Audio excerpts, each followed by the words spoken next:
It's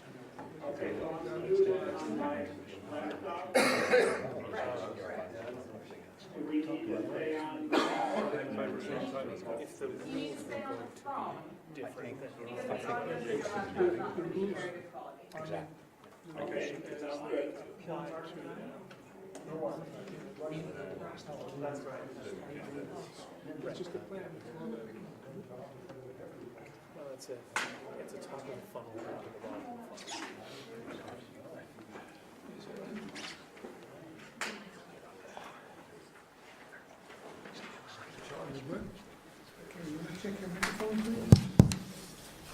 Speaking, testing, 1, 2, 3. Okay.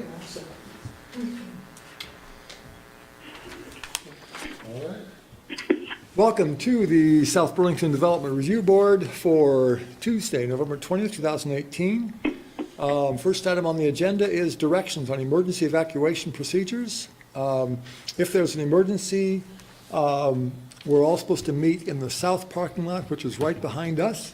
And so those two doors there are the best ways to get out, but you could go out the same way we came in if pressed. So additions, deletions, or changes in the order of agenda items, we're going to move South Village to number 5 because they are asking for a continuance. So people who are here for South Village can come back later. Other changes in the order? Hearing none. Questions and comments from the public not related to the agenda. Anybody have any questions or comments not related to the agenda? Hearing none. Announcements. Hearing none. Item number, now move to 5, sketch plan application SD 18-31 of South Village Communities LLC to amend a previously approved master plan for a multi-phase 334-unit planned unit development. The amendment consists of reducing the total number of units to 278, converting Lot 11, currently approved as educational, to residential, and converting Lot 11A, currently approved as residential, to limited neighborhood commercial, 1840 Spear Street. We have a note from Robin Jeffers saying that she requests to withdraw the current sketch plan amendment, and she will resubmit at a later date to provide better clarifications for the project. So also in that packet is some comment letters that I received from neighbors on the application. I just didn't think it was fair if they didn't get to the board. So there they are. They came in after the packet was published. Marla, what date would be a good day to continue this to? They would like to withdraw, so none. Okay. Oh, no. New Okay. sketch. New sketch. Another day. I see. Right. So that's the end of that. On to item now number 6, appeal AO-18-01 of Tom and Donna Anfuso et al., appealing the decisions of the administrative officer that the master plan application MP 18-01 and preliminary plan application SD 18-29 of Dorset Meadows Associates LLC were complete as submitted on September 26, 2018, 1505 Dorset Street. Who is here for the applicant, for the appellant? Good evening. Daniel Sepp, MSK Attorneys for the appellants. Right, thank you. Charlie reminds me that I should make sure that everyone knows that one of our board members is attending by telephone tonight. He's on the GoToMeeting, so he can see what's going on. The little eye of Sauron there lets him know what people are saying and who's saying it. But it's Brian, right? It's Brian, right, Brian Sullivan. And Brian Sullivan, of course, recuses himself for this item. Don't you, Brian? Absolutely. Okay, thank you. So I guess we'll call you back. Does that make sense? Okay. Or do we just mute him? Just mute him. If you could just mute, that would be fine. I wouldn't mind hearing it. Okay. Can you still hear us? I think I muted. Well, I can mute myself, I so think- you won't hear me. Yeah. But I'd like to hear the hearing if that's possible. I don't think that's appropriate, Brian. If you're recused, you're out of here. Well, that's not been the practice since I've been on the board. I noticed that another board member was recused from this very item and sat in the back of the room, but, okay. That was, It should be the practice. I'm sorry? It should be the practice. that was John. Okay, if it should be the practice, then it will be the practice. All right, Marla, would you cut him off? yeah, we'll call you back. Okay. Or mute it. Or if your mute is good enough. If you can't hear us, that's fine. I'm gonna hang up because I don't know how this phone works. Okay. So, no, you can probably leave that and just stop sharing. The two, turn off the two buttons on the top, the two green, yep, both of those. There you go. So muted and blind. Okay. Okay, and to start this off, Mr. Steff, I think you've done a great job in presenting the arguments. So if you could just be very brief in presenting what you'd like to say tonight, and Oh, actually, I have a handout, if that's okay. in addition to what you submitted. Yeah. Great. And I think with this, it'll speed things along. Great, that's wonderful. Appreciate it.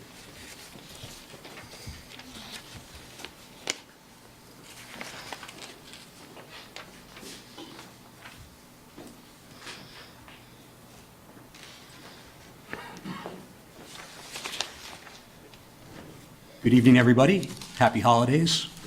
My name is Daniel Seff. I'm an attorney in Burlington, and I represent the appellants. To save time, I won't list them all, but there are 15 names on the notice of appeal, and those are the appellants in this matter. So this is an appeal from an act or decision of the administrative officer pursuant to Vermont statutes and the land development regs. And in Section A on page 1 there, I've quoted the statutory sections and the LDR section there just for reference. The appellants are all considered interested persons with standing to appeal, and I've quoted the two statutory sections under which we maintain that we have standing to prosecute this appeal. Now, the main argument, as you know from the notices of appeal, and Mr. Chairman, I'm assuming and understanding that this appeal is concerning, or this hearing is concerning both appeals, the appeal concerning Ms. Keene and Mr. Connor, is that correct? Mm-hmm. Okay, great. So it's LDR section 15.05C3 that mandates that the DRB, this is at the top of page 2, shall determine if the proposed application meets the purposes of the land development regulations. And in a recent case from the environmental court, which was actually cited by Ms. Keene in one of her November 9th memos, this is the Saxon Partners case, the environmental court held that and it's concerned South Burlington, that the DRB must issue, quote, a final decision, unquote, concerning a sketch plan. And that is consistent with state statute, and in particular, it's quoted there in the third bullet point on page 2, 24 Vermont statutes annotated 4461A.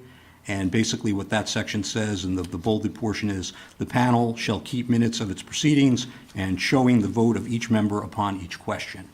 So the question for the DRB in a sketch hearing or sketch meeting is whether the proposed application meets the purposes of the land development regulations. And pursuant to the Saxon case,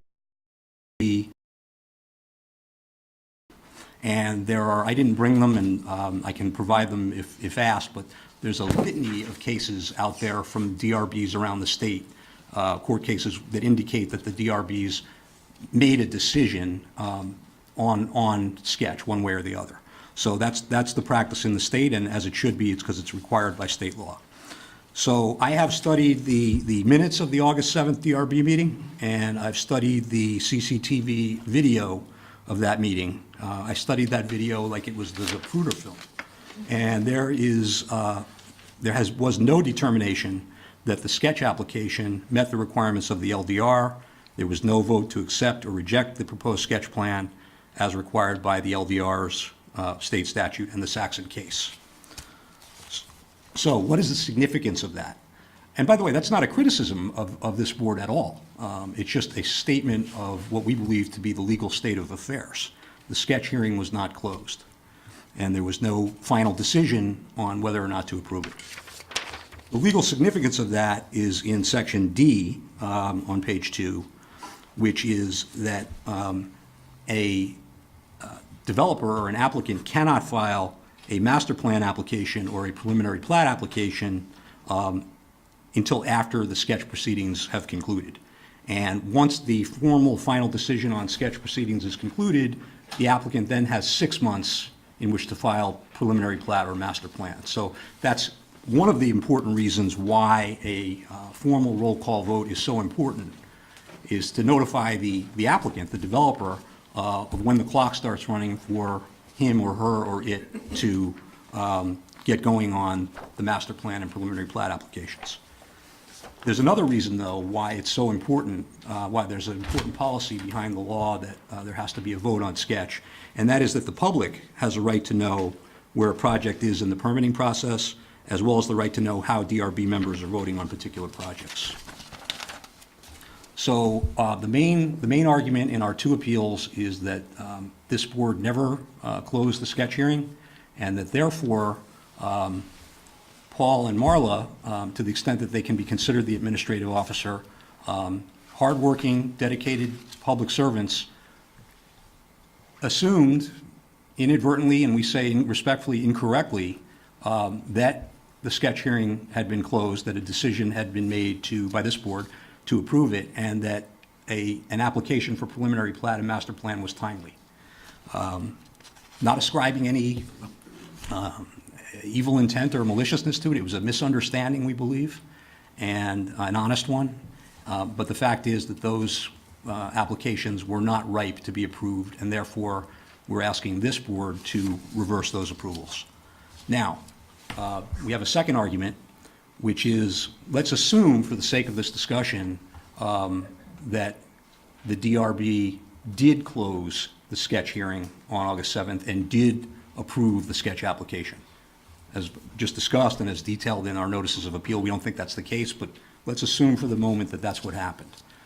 Then the question is, who has the authority to approve the applications, that is the master plan and preliminary plat applications? What happened here was, and I suspect, I don't know, but I have a suspicion that there may have been some confusion here because this happened in the vicinity of the time that Ray Belair retired. So this is the chronology as I understand it, and I hope that Paul or Marla or anybody here will correct me if I have anything incorrect here. According to the minutes of the August 6th City Council meeting that Marla submitted with her November 9th memoranda, Paul Connor was appointed as the zoning administrative officer on that date by the City Council, August 6th. And again, I think my guess is the reason that happened at that time was that Ray was in the process of phasing out, if not having retired as of that date. However, according to the minutes of the September 17th, 2018 City Council meeting, is it Delilah? Is that how you? Delilah. Hi, Delilah. Delilah Hall was appointed as the acting zoning administrative officer on that date. And here again, I'm reading into this a little bit that perhaps what happened here is that Paul was appointed to cover the interim period in between Ray's retirement and the arrival of Delilah. But as of September 17th, Delilah was officially the administrative officer. And in fact, Ms. Keene introduced Delilah at the September 18th, 2018 DRB meeting as the, quote, new zoning administrator. That's from the minutes. So it's our position that on September 26th and October 12th, which were the dates that Marla and Paul respectively attempted to deem the preliminary plat and master plan applications as complete, they were respectfully not the administrative officer with the power to do that. Ms. Hall, as far as I know, we have not seen any documentation that she approved either application, which frankly is a bit of a head scratcher to me, because if she started on the 17th, she was in position on the 17th of September, on the September 26th to be able to do that. So I just don't understand chronologically why that's the case. In any event, Ms. Keene, last point on this, Ms. Keene submitted 2 memoranda to the DRB in conjunction with this hearing, and she signed one of them as Assistant Administrative Officer and the other one as Assistant Zoning Administrative Officer. So I'm going to assume that Ms. Keene was the, quote, Assistant Administrative Officer on September 26th, which was the date that she signed the applications as complete. It's unclear whether she had, even assuming that's the case, it's unclear whether she had the authority to do that because according to state law, and I've got a quote from the statute here, it's 24 Vermont Statutes Annotated 448B, for municipalities that establish the position of Assistant Administrative Officer, and at least on the surface it appears that South Burlington is one of those municipalities, quote, there shall be clear policies regarding the authority of the administrative officer in relation to the acting or assistant officer. So just to summarize quickly, it's appellant's position that this board never closed the sketch hearing, that the sketch hearing was still open, and that therefore approvals of those 2 applications was not timely or ripe. And even assuming, for the sake of argument, that the board did close the hearing, we submit with the utmost respect that neither Paul nor Marla were the person with the authority to approve the applications. And I'm happy to answer any questions or attempt to if anybody has any. And I realized that I went out of order. I should have allowed the administrative officer to testify first. But in response to your comments, does the board have any questions of Mr. Seff? Yes. Let's start from the second argument, because I consider it not a serious argument, but we're going to discuss why, and then we'll look at one a little bit, see if that's more serious. Okay.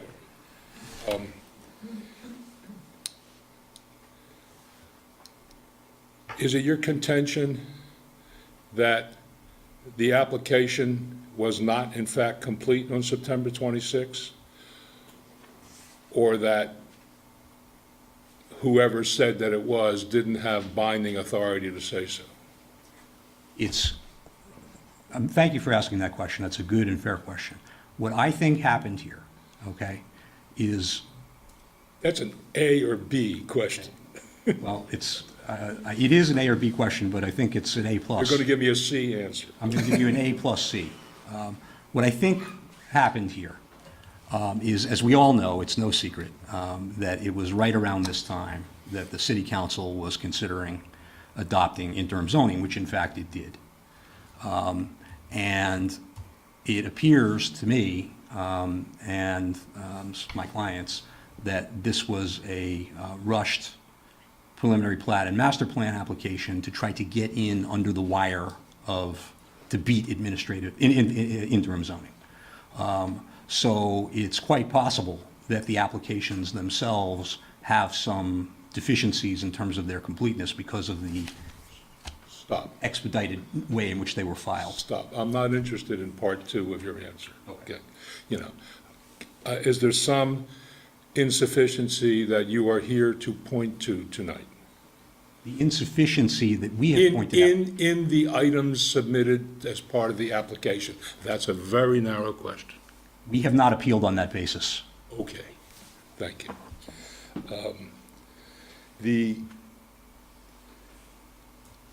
And you wouldn't contest the right of this board to rely on what it's told by its staff, would you? Are you saying that the assistant administrative officer has so little authority that we can't turn to our staff and rely on what they say? I'm not sure, Frank, what you're getting at. I can say that... Well, you know, if the staff member said, for example, you know, this application complies with the setback requirements, you know, can we rely on that? If it's not contested by the applicant? I understand if the applicant comes in, or this does not comply with the setback requirements. Let's say the administrative officer said that, or the person writing the memo to us said that. My understanding of the... Let me finish. Oh, I'm sorry. I That's thought the you had. predicate for the question, right? Go ahead. That it does not comply with the setback requirements, and the applicant is entirely silent on the issue. Can we go forward on the supposition that it does not comply with the setback requirements, and then make our ruling? Or are we required, in the absence of any challenge, to inquire further into our staff members' finding? I mean, I think that, I'll be honest with you, Frank, I don't understand how this question relates to the appeal tonight, but I want to try to respond to it. I think that ultimately, the decision of this board, the board members are responsible for their decision, and if they rely on erroneous advice, whether it's from a staff member, a city attorney, an applicant's attorney, a neighbor opposer's attorney, and it turns out to be wrong on the law, it Then can be it's wrong. reversed. Then it's wrong, right? Yeah. Or if it's wrong on the facts, and therefore wrong on the law, then it's wrong, right? But you don't dispute the right of a board to rely on its staff for subordinate facts that lead to the major decision, right? But the threshold... In the absence of a challenge. Okay, so in the absence of a challenge, you mean when the administrative officer makes a decision and nobody appeals it? My understanding... Not makes a decision, makes a finding. In other words, you understand the practice here, right? Voluminous papers come in, the very hardworking staff, who you correctly call the very hardworking staff, right, spends a lot of time reviewing it. And we get memoranda that says what the staff thinks. Usually the applicant gets a copy of that memorandum, or I think virtually all the time, and can challenge what's in it. And then either we do or don't look more deeply past what the staff member has found, depending on what the applicant has to say. Or unless we see something suspect or fishy or not quite right in what the staff has said. I mean, that's the way it works. You're familiar with that, Yeah. right? Yeah, So what I'm saying is, a staff member says, doesn't meet the setback requirements, the applicant is silent on the point, naturally, we would rely on that, right? to decline the application. Pardon? To decline the application. Right, Okay. okay. The staff member comes and says, well, the application's complete, you can go ahead with the preliminary plat, right? Unless there's some overriding reason of law, we're gonna rely on that. So for point 2, right, well, the reason I find it not a serious argument, to be clear, is that they don't need any authority to tell us the application is complete. You need to come in and show us why the application is not complete. That's my view. Okay. I have a slightly I understand. different view on that point, okay? And there is state law on administrative officers and powers of administrative officers. If it turns out that we're correct, that neither Paul nor Marla were the administrative officer with the authority at that time, the fact that they signed the application is ultra vires. It has no legal significance, and that's the point 2 of the argument. As far as I know, this board has not acted on the preliminary plat application. I haven't heard from anyone or seen any notices that there's been a hearing scheduled on the preliminary plat application. So the issue is whether, in point 2, whether there was legal authority to approve the applications. And if you're saying we have the burden of proof to show that they didn't have legal authority, you may be correct, but that's... They don't approve the application. We approve the application. As complete. What you're talking about is, there's only one question, right? Was the application complete, sufficient to vest the review date, the effective review date, or the effective review regulations? That's all you're here about. Well, there's that question, and then there's the question of whether it was complete and whether the individuals involved had the authority to deem it complete. No. Well, we're going to reject that. They had the authority to tell us what they thought. And you have every right to tell us they were wrong. And you're here with nothing on that point so far. So that takes care of issue number 2 for me. Okay. For me, I don't know if anybody else is persuaded. Issue number 1 is a different kettle of fish. You understand this board has always taken the position that it doesn't make formal findings on sketch plans. It tells the applicant informally what it thinks, and the applicant acts on that or not, and if it doesn't, when it comes if it ignores what the board is thinking, which it's pretty open about, right, and in public, then if it doesn't incorporate those thoughts into its preliminary application, then it proceeds at its peril. And we've always regarded that as notice, and that's our precedent. Am I correct about that? That's right. Yep. So it's unlikely, because of that precedent, that this board is, rightly or wrongly, I mean, I see what you're citing, and I don't think it's a trivial argument. Thank you. But rightly or wrongly, this board has a well-established precedent that the LDRs, which is what we follow, don't require us to make the kind of formal finding you're talking about, and to, quote, close the sketch plan hearing. Comes in for sketch plan, we say what we have to say, the applicant says what he has to say, he says anything else, he says nope. Applicants aren't sworn in. Pardon? Applicants aren't sworn in. Applicants are not sworn in also at the sketch plan meeting. That's what happens. That's the precedent of this board. You need to save your argument, probably. I mean, we're going to rule on your appeal, right? But I think I'm forecasting for you what the result is likely to be. We could be wrong, but it's likely we'll follow our precedent on that point. Because if you're right, then we've been wrong for years. Not necessarily, right? Not necessarily, because as I tried to, look, we're all neighbors here. I've tried to present this in as diplomatic a fashion as I could. What I'm saying is, and what the appellants are saying is, this board, according to the law, both the LDR's state statute and case law, case cited by Ms. Keene, needs to make a decision on the sketch. I'm saying, based on our review of the minutes and the video, no decision was made. That's not a criticism of this board. The question is, Go ahead. the question is, does that preclude the filing of a preliminary plat application? We say yes. Well, where does it say that? Well, it says it in, Even if I'm not conceding that you're correct. Right. But even if you are, where does it say that the failure to make that decision precludes the filing of a preliminary application? okay, in the bullet point, section D on page 2, I cite two sections of the LDRs. The first one is section 15.07C1, and what that says is that the master plan application must be filed, quote, within 6 months after the final DRB meeting on the sketch plan.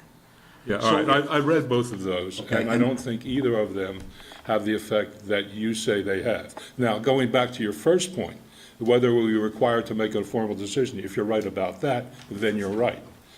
But if you're wrong about that, your argument has no further force.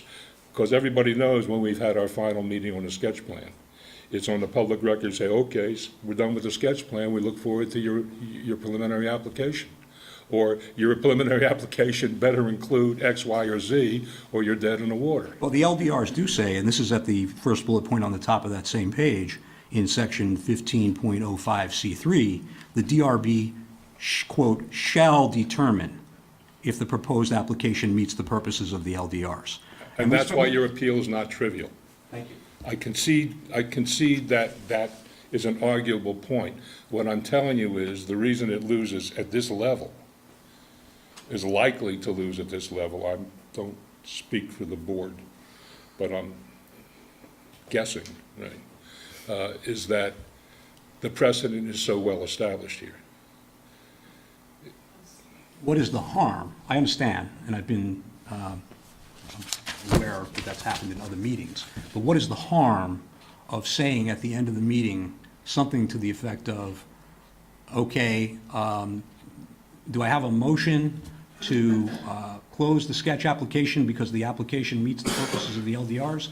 Motion seconded, all in favor, aye, aye. I'm not saying there's any harm.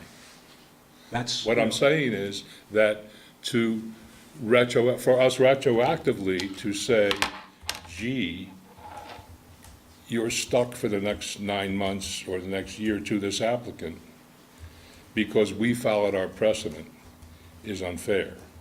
Now, the applicant, well, I'm not going to speculate speculate beyond that. You understand what the force, you perfectly well understand what the force of precedent is. The applicant comes in with certain expectations of the board, in part because of its precedent. The board could be wrong. A lower court can be wrong. Any administrative body could be wrong. The applicant was here on the night of August 7th. If the applicant wanted, the applicant could have said, can we please have a vote that our sketch application meets the purposes of the LDRs and close this so we can move on to preliminary plat? You certainly That didn't could have. happen. I understand it didn't happen, and it never happens in my 3 years, I think, of experience, and in the experience of those who have been on longer. That's not what happens. That's what I mean by precedent. With respect, I think that We could overturn our precedent. I'm predicting for you that we're not going to overturn our precedent. That's my guess, but I'm only one voice. And you will be free to raise that particular argument when you want. By the way, I haven't read the case Paul cited in his memo, and I'd like to hear actually from Paul about his response to precisely that argument. And actually, that gets back to the order that I blew. We're supposed to have the administrative officer testify first. So I blew that point of order, and so I'd like, to, if we can, if there's no more questions, let's move to You want to conclude any questions that you've got first, that's any fine. final questions. Matt, you had something. I'm fine, thank you. Jennifer? Okay. Thank you. Thanks. Thank you, Chairman Miller, board members. I thank you for the opportunity to speak. I'll be brief. Most of what we had to say is in our memo, but I did want to go over them for orally as well. The submissions that we provided to you were also given to the applicant on November 13th. For the record, my name is Paul Connor. This is Marla Keene. I've served as the city's planning and zoning director since 2008. And as of August 18th, I'm the city's zoning administrative officer. I'll speak to that in a moment. I'd like to briefly address two main points that were raised in the appeal. Regarding point A as to whether the sketch plan review was properly concluded, I'd like to make two brief notes. First is, and importantly, sketch plan review, as the board has noted in its practice, is not a public hearing in the LDRs. Nowhere does it say public hearing, it says it's a meeting. It is, with no public hearing open, there's no public hearing to close. The action of completing an item and or concluding the evening, barring a continuance choice by the board, is the end of an item.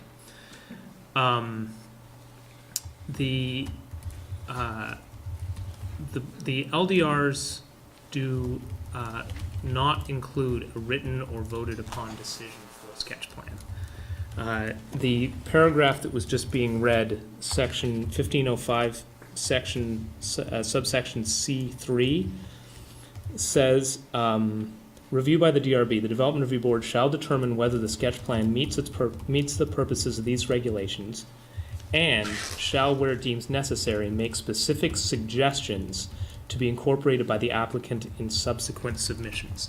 So the board has always treated this as suggestions. The purpose of sketch plan is to provide non-binding guidance. A couple of notes were just raised that I wanted to speak to briefly. One in there is regarding state law. State law does not specifically reference sketch plan. It speaks about complete applications, but that's in reference to preliminary and final plats. There is no state law statement that I'm aware of sketch plan, and different communities around the state have employed that tool differently. Some have binding elements, some, like ours, have nothing binding that come from it. The purpose of sketch plan is to give oral guidance at a very broad level. Oral guidance was provided by the board on two meetings on July 17th and August 7th. A question was also raised on would there be any harm in the board taking a vote that the project meets the regulations at sketch. I think that the way that the regulations are written would suggest, yes, that there would be harm associated with that, because that would create an appealable action. which could then be appealed into the environmental court. The board would have made a formal voted decision on whether the regulations have been met without having seen anything more than a single page of an application. That's why it's just a sketch, and why vesting takes place at a later stage. So that's what I had to say on that point. Regarding point B, staff members' authority to deem the application complete, I'd again like to make two brief notes. I think that essentially that was just covered, but first, staff doesn't agree that the action of deeming an application is complete is necessary under Vermont law.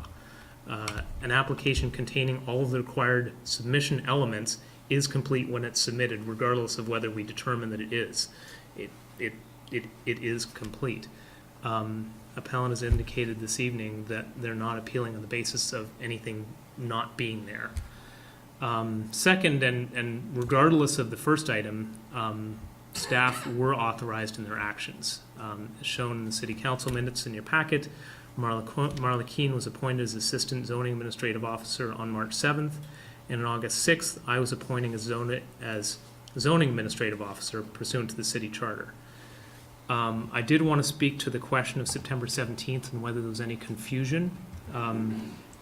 In the minutes, attached to the minutes that are posted on the website, is the staff memo that was provided to the council on that date. I'm going to read a brief section of that. This is a memo that I drafted to the city council that's included in the minutes through, if you click on the hyperlink. In order to provide the public with the greatest customer service and to help bring Delilah up to speed, staff is seeking that she be appointed as an acting zoning administrative officer, acting code officer, and acting telecommunication officer. For the time being, at least, staff is requesting that she be appointed under the title acting under the overall authority of zoning administrative officer Paul Connor. Kathy Ann LaRose and Marla Keene will also retain their authority as acting zoning administrative officers and acting code officers to be able to issue permits, etc. The appointment would be effective until the council's next round of annual appointments in March. So that's what the council took its action on with that staff memo. That's essentially all we have to say this evening. Board questions? No. Okay, so the next in the order that Marla supplied is the applicant, or the applicant's attorney, Robert Rushford. Should be invited to present testimony. You're not required to, but if you'd like to say something.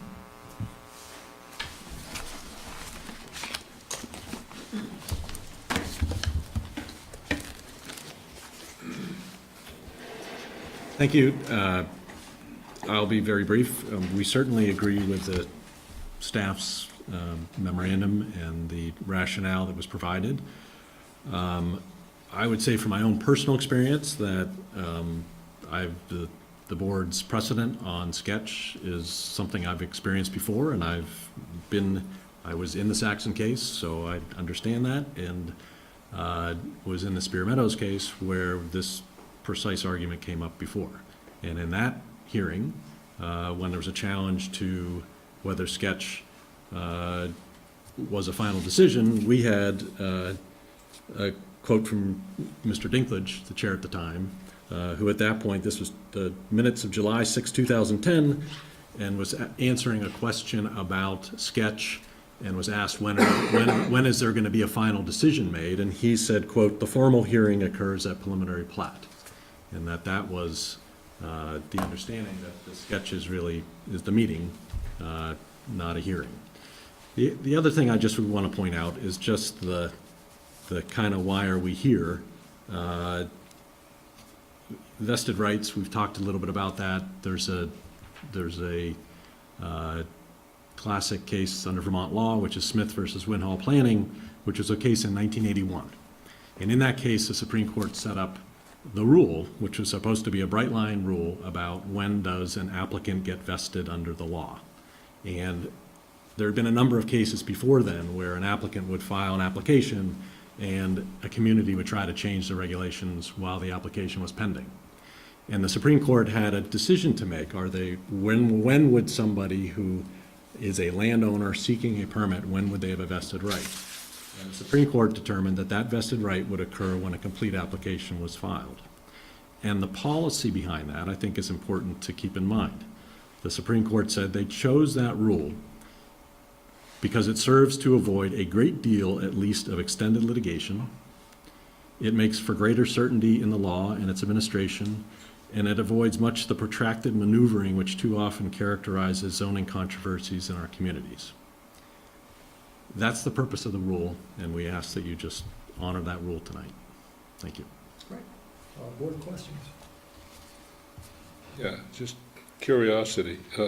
You heard Mr. Seff's reading of 15.05C3.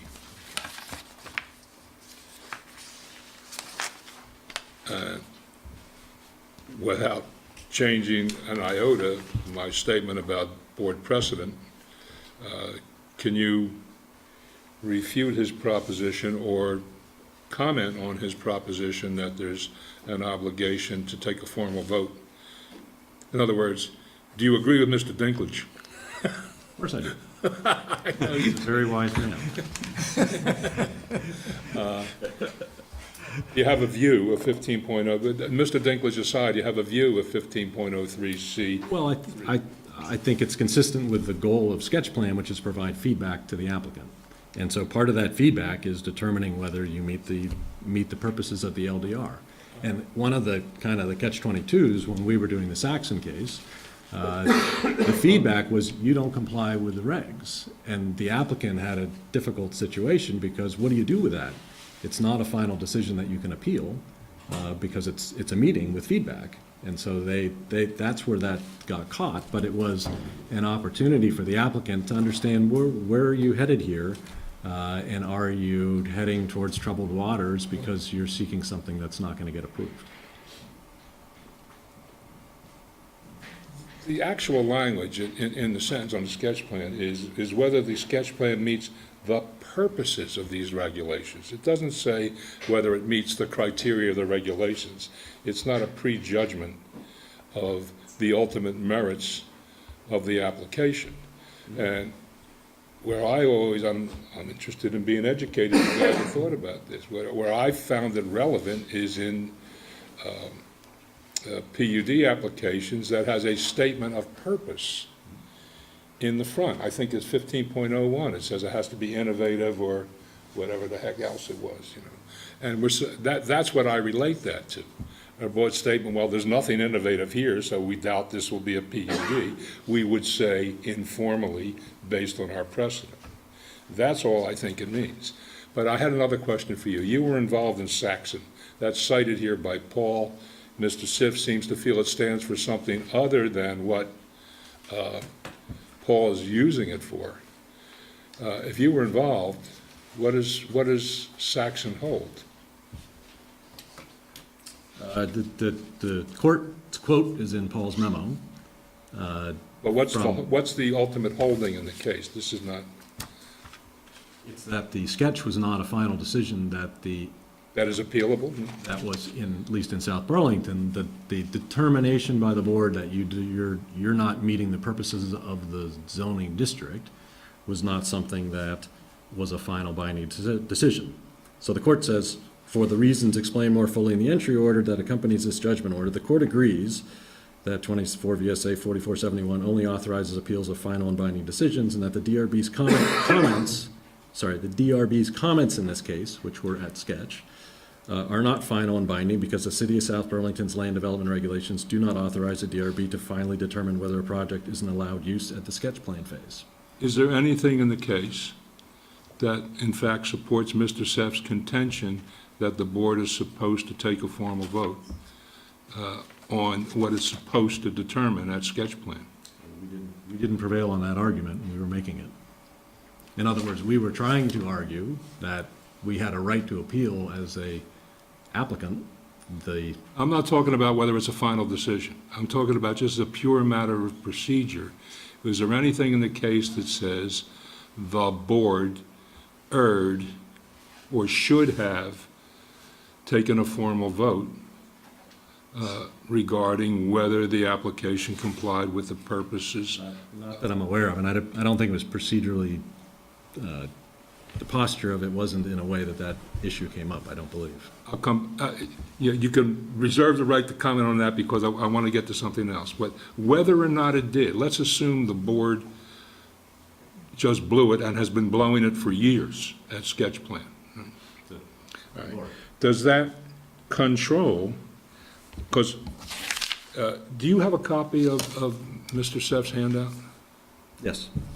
Take a look at page 2. I asked him whether it mattered, because the only thing at issue here is whether there's a complete application and therefore a vesting. That's really what's going on. Right? And the gravamen of what he seems to be saying is, well, if you messed up the sketch plan hearing, then there could not have been. But this needs to be the gravamen of his argument, whether it is or it isn't. If you messed up the sketch plan hearing, then there could not have been, no way, no how, a completed application as of September 26th. And when I asked him the question, he cites to 15.0, 07C1 and 15.08A, which simply say that you have a certain amount of time after the final DRB meeting. Now, we think it's pretty clear when we've had the final DRB meeting, because, excuse me, for the final sketch plan meeting. We think it's always pretty clear because we say, well, we're done with sketch plan, we look forward to your application. Do you read either of these sections as precluding the filing of a preliminary application, assuming that we messed up the sketch plan hearing? Do you understand the question? Not entirely, but All right. Let's assume we messed up the sketch plan hearing, all right? But you went ahead and filed a master plan application anyway. Excuse me, a preliminary application package anyway, and it was complete. Is there any relation between the two events? That is, we messed up, we had a legally messed up sketch plan hearing, but you filed a timely preliminary plat application. Is that, quote, legal? Is there an objection on those grounds to the effectiveness of your application? I don't believe so, and for the following reason. So, as we know, zoning is in derogation of common law property rights, and the Supreme Court has created standards on how you interpret zoning ordinances. And so zoning ordinances are supposed to be strictly construed in favor of the landowner applicant. If there's an ambiguity, it's construed in favor of the applicant. In addition, the staff's interpretation of the regulations that it worked on drafting is given effect on appeal and given effect by this board, which you've already indicated. And so to the extent that there's an ambiguity in the ordinance about when you can file a preliminary plat, any of those ambiguities are to be construed in favor of the landowner to be able to do what they did. And in addition to that, the actual words used here in the 1507C1 talk about a DRB meeting, not hearing, which has been pointed out. That sketch is a meeting. And I think that the precedent that's occurred here, the applicant reasonably relied on. You had a reserved point to make, which was what Saxon Hill says or doesn't say. So that will be in order. The order of this hearing is that after the applicant testifies, then interested people, interested persons testify, and then there's an opportunity for responses. I defer to the chair. So we'll get to you. Okay, thank you. Next, more questions of the applicant? Okay, interested persons. So if anyone has comments or questions from interested persons, I ask that this be about the specific item on the agenda and that it not be repetitive, that it not duplicate what's already been said.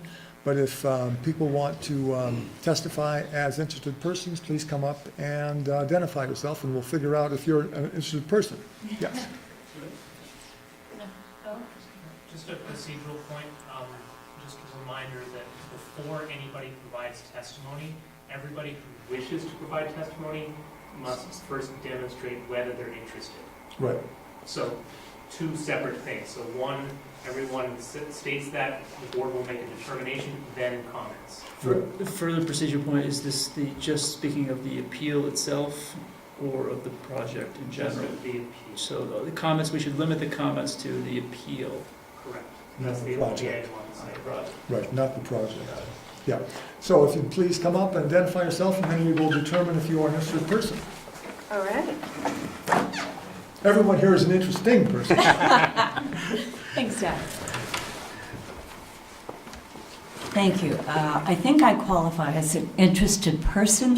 This is my attorney, and so I'm part of this case. Yeah. My name is Darylyn Peters. And on I what live in basis? South Burlington. Good. And on what basis do you claim you're an interested party? Pardon me? On what basis do you claim you're an interested party? I'm a party to the suit.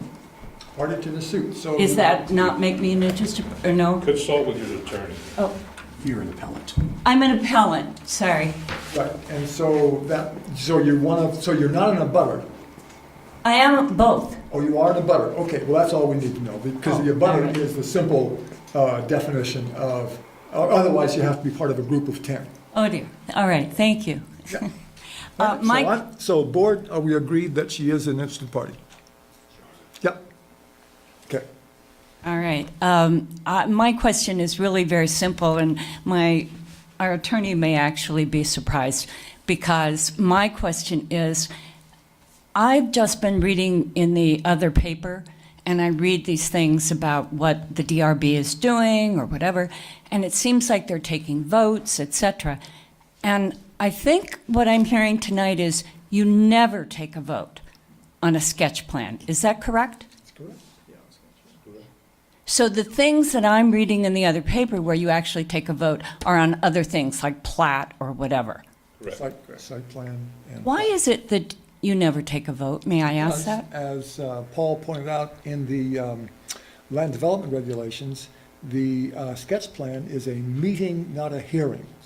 So a meeting is an informal process where we provide guidance to an applicant, and we say, if you tweak this, we don't like this, got too many trees over here, we want more trees over here, we want a, bigger setback, smaller setback.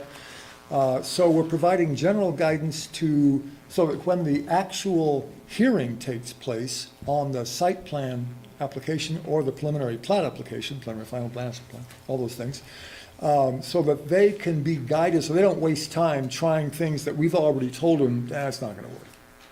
I see. But the clock starts ticking at this point at which you haven't taken a vote. It's just Right, within 6 months. an informal Right. activity. Right, assuming that the quote here is accurate, that within 6 months, there has to be either a master plan or a preliminary plan application. There are projects that are brought to us on which there is no vote. A sketch plan comes forward, we may look at a project and determine that it doesn't comply with LDRs. The applicant walks away and we never see him again. Right. No vote taken. Right. All right. Thank you. Okay. Thanks very much. Next, yes, please.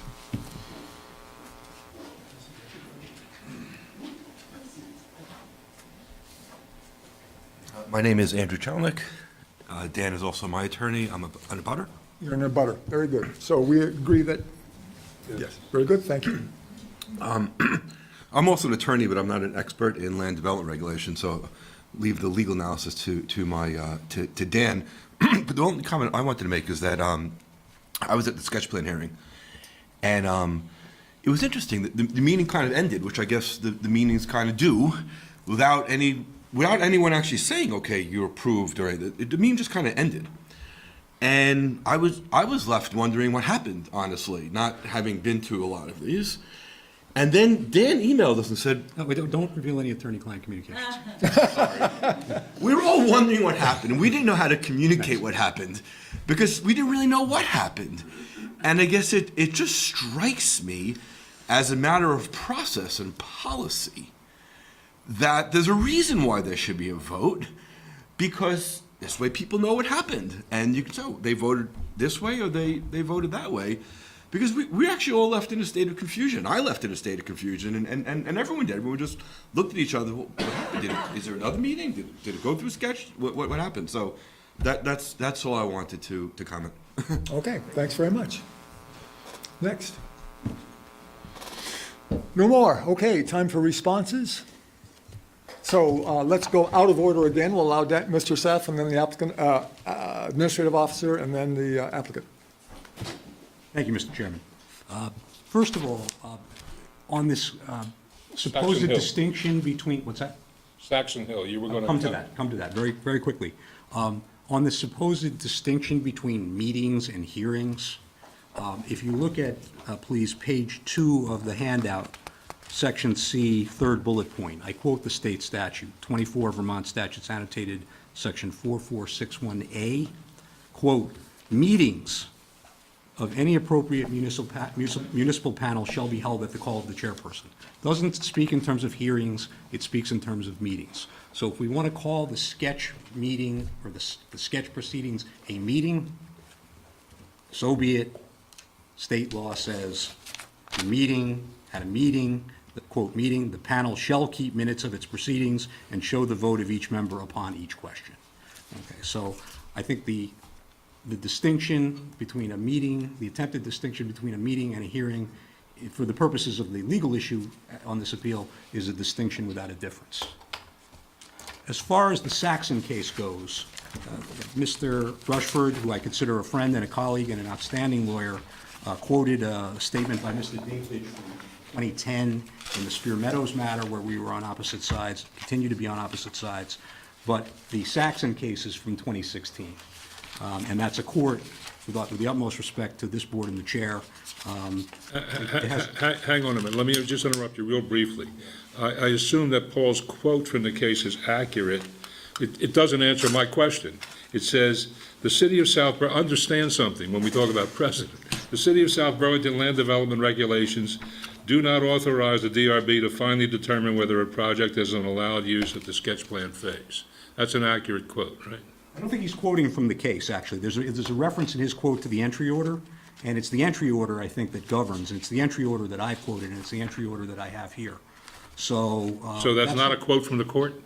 I don't believe it's a quote from the decision of the court. I think it's the judgment order.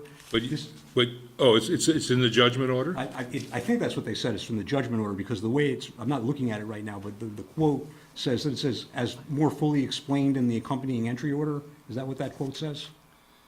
It says, "For reasons explained more fully in the entry order." Okay, so it's the entry order. Okay, so I'm holding the entry order. All right, but this is the judgment, right? Okay. But the detailed explanation is in the entry order, as that quote just referenced. So I think we need to look at the entry order to determine what happened and what the court held. And I can summarize it very briefly, and I think it's the record. But I'm not looking for a total, so I'll let you do that, but I just got a narrow question. Yeah. Does the court in the entry order, this is the environmental court we're talking about, not the Supreme Court? That's correct. All right. Does the environmental court say that contravene our practice? Does it say we have an obligation to make a determination? Yes, it does. On a point-by-point, read it to me. Okay. So what happened here, and again, Mr. Rushford was counsel in that case, I was not, so if I say something inadvertently incorrect, I hope he will, and I know he'll correct me. What happened here was he was representing an applicant before this board, and he was trying to get sketch approval.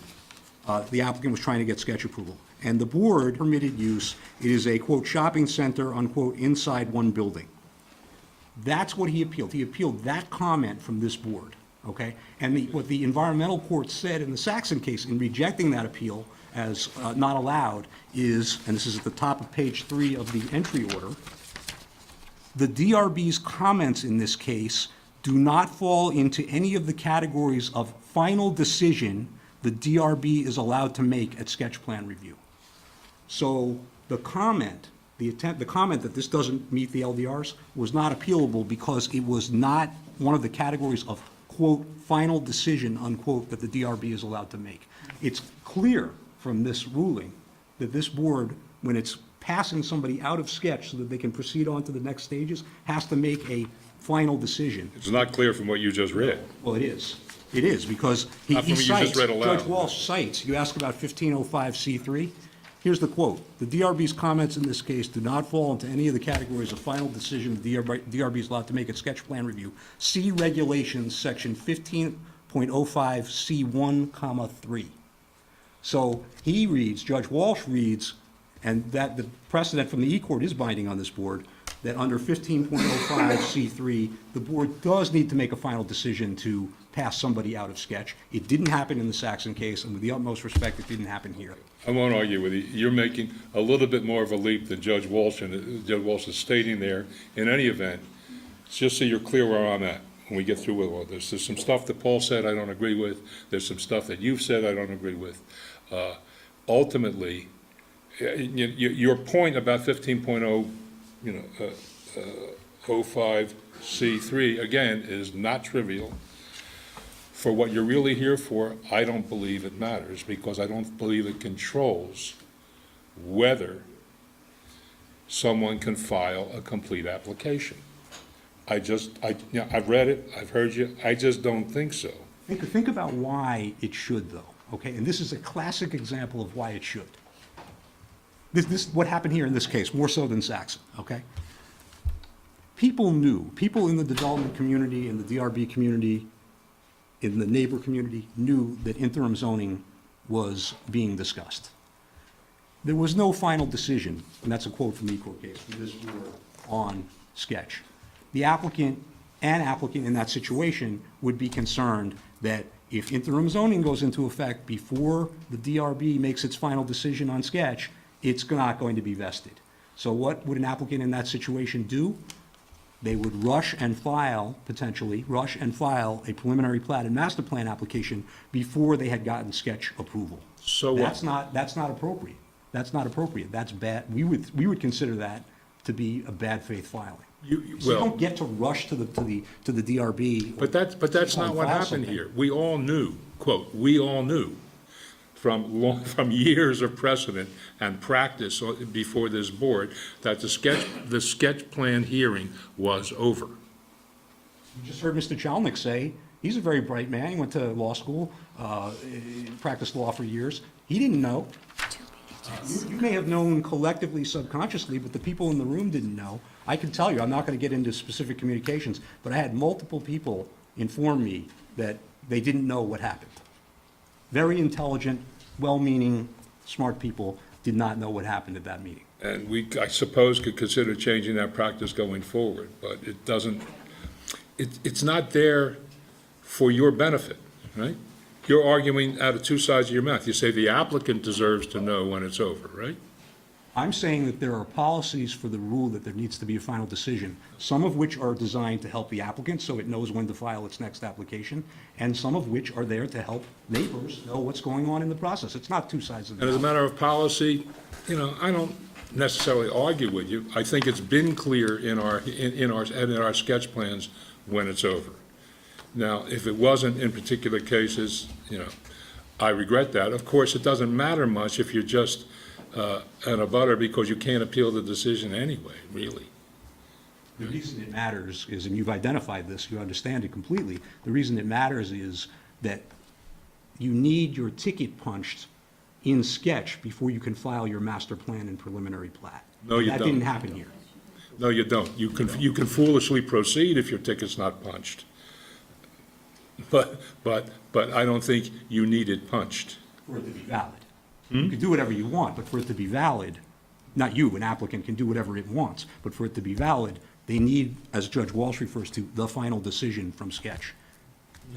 I think we disagree on that. I don't think the law says that. Yeah, but, right, okay. and I don't think the decision says that. So, and we're gonna hold comments until we're,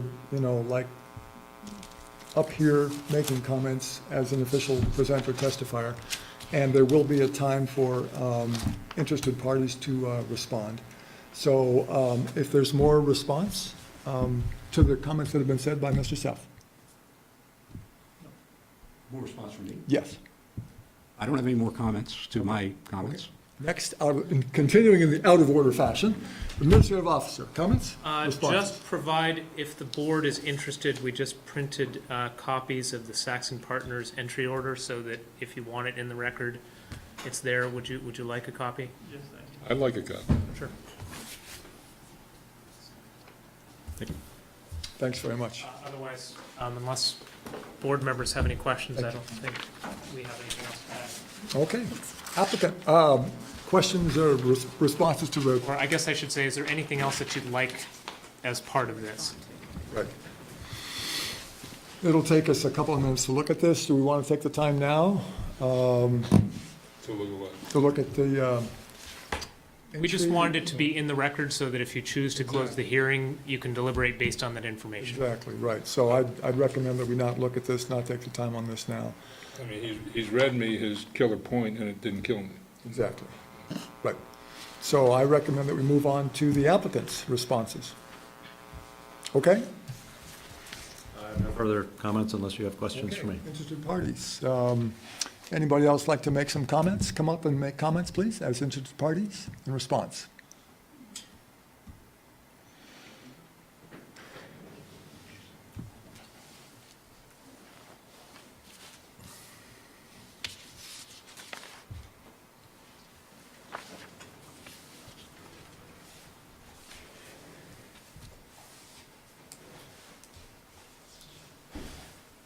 Robert Brinkerhoff. Yep. And basis for, I'm in a butter. very good. Thank you. Okay. And we all agree Right that a next butter door. is a perfect basis. Thank you. I'm an appellate. Yep. Okay. I've been listening to this hearing, and I'm not a lawyer, but there's clearly procedures that should be followed. And my reaction to this is just because you haven't been following the procedure doesn't make it right. You need to follow the procedure. That's all I'm gonna say. And I don't think you can just change the rules. There's law. That's it. Thank you very much. So, do we need to go into deliberative session, or can we just close this? Yeah. You guys want to deliberate? We can go into deliberative session if you want, otherwise we can just close. I would move that we close Appeal AO 1801 of Tom and Donna and Cooper. Second? It's been moved and seconded to close this application. All in favor, say aye. Aye. Opposed? Thank you all very much. Appreciate your time. Appreciate Happy you being Thanksgiving, here. everybody. Same to you. Thank you. Next on the agenda.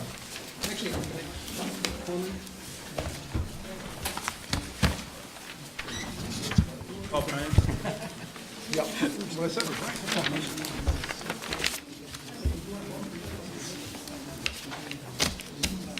Oh, how do I get it back into the? Just turn those things back to green. All on YouTube. Okay, The whole thing's on YouTube. great, Dial button. great. Okay, thanks, Charlie. Next. You know, we could Sorry? deliberate. Audio again. So we have a couple more applications that need to be heard. Could deliberate tonight, yeah. Yeah, right. Yeah, we could get deliberate. Closing is not, Right. is not there. Next on the agenda, conditional use application CU 18-12 of Paul J. Washburn to amend a previously approved conditional use permit for construction of a 14 by 17-foot detached accessory structure to be used as a 186 square foot accessory residential unit. The amendment consists, We gotta get, did we lose him off of mute? Yeah, I closed him, because I didn't know how to mute. the amendment consists of reducing the rear setbacks to 5 feet and increasing the height to 15 feet at 30 Myers Court. Who is here for the applicant? Hi, Paul Washburn, here to, Hello? Can you Yes, can we just wait a second? Brian, we just finished up the appeal, and now we are on to the conditional use application. Paul Okay, Washburn. yeah, I see it on my screen. Paul Washburn is representing himself, Okay, and that's as far as we've gotten. good evening. Good evening. So, just to kind of preface this, I was here back in, I believe it was March, for my initial. We've now gone through construction phase, and there were some minor changes and some misinterpretations on my part of what the code were, so we're trying to get this straightened around so that everybody's happy. So I'm handing out an illustration that Paul sent me today that is relevant to the application. Brian Delilah will show it on the screen. okay. And then we can just flip to this, I guess, when we get to that point. We don't have to talk about it immediately. I just wanted to make sure the board had it. So when we get to it, flip back to it for Brian's sake. There we go. Yep, I see it. You can see it? Okay. Yep.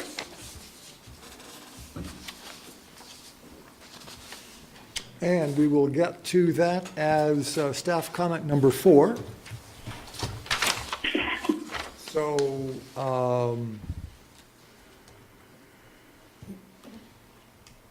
yes, right, so we'll talk about that later. So let's go on. So you have a copy of staff comments? I do, yes. Okay, so if we'd like to start with number 2. Number, I don't, that one, okay. Well, the loft constitutes living space, is that what you're asking for? Yep. Okay. All right, so the drawing that Marla just handed you is a sort of a section, if you will, of the loft space. The ceiling height, maximum height is 6 foot 5 inches. That covers an area of 51.5 inches in the middle, and then it slopes down to the sides where the height is 36.5 inches. I've looked online to try to find a definition of living space. I found some that say 6 foot 5 inches constitutes living space or above. I found some that say 7 feet or above constitute living space. I do have a website that I found. It's from the, it's like a home inspection site where they show that, I can hand this to you guys. I didn't make a copy of this. I wasn't sure how this debate was going to work, so I've done this. But this shows sort of a graph, and in the description, it describes that any part of the room has to be at least 7 feet high, and then what you constitute as being part of the room space. But none of this area that's a loft is above 6 foot. The highest height is 6 foot 5. It's like here if I stand in the middle, and then it slopes down. So I think in the definitions that you have within the LDR, that the closest thing it comes to is the way you define cellar. So you define a cellar as a level, of course, it's below ground, which this isn't a below ground, with a floor to ceiling height of less than 6.5 feet.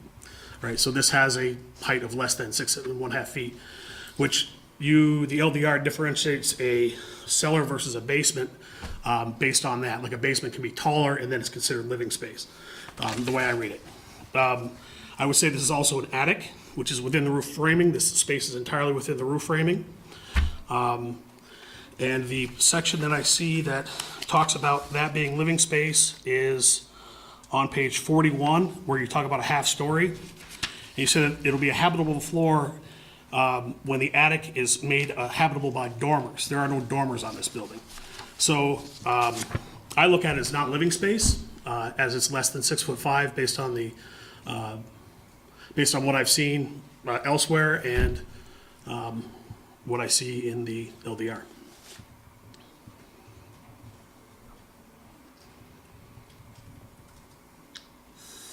So, yeah, I mean, I like staff's comment that any word or phrase not defined in this section have its plain and commonly accepted meaning. Applicant represented that the proposed habitable area is 186. Which is the ground floor, if you will, not the loft space. Floor, so 60 feet additional, 60 square feet additional in the loft. So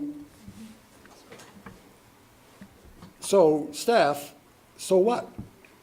So, unfortunately, this is a situation where staff wants to defer to the board to form a judgment on whether the loft should be considered So habitable there's no question, space. it's livable space, it's habitable space. It's silly not to say it's not a, so if it were 3 foot tall, a rabbit hutch, you know, I'd say, yeah, it's not habitable space. I couldn't live there, even my wife couldn't live there, my short wife. So it's habitable space. You can't stand up in it. I don't know that you can stand up in it. I'm 6'4", so I could barely stand up. So, I mean, if you have to crouch around in an area and be on your knees, that's living space? I just don't, I don't know. I mean, what is it otherwise used for? You know, I mean, what do you? Storage. It's a storage area, basically. Storage area. So the repercussion of determining that it's not habitable area is that this accessory dwelling unit does not meet the maximum allowable size.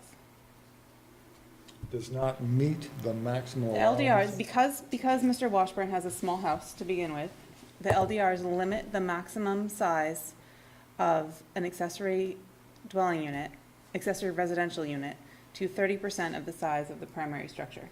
Got it. So if the board determines that that loft is part of the habitable area of the accessory residential unit, then his accessory residential unit is too large and therefore should not be approved.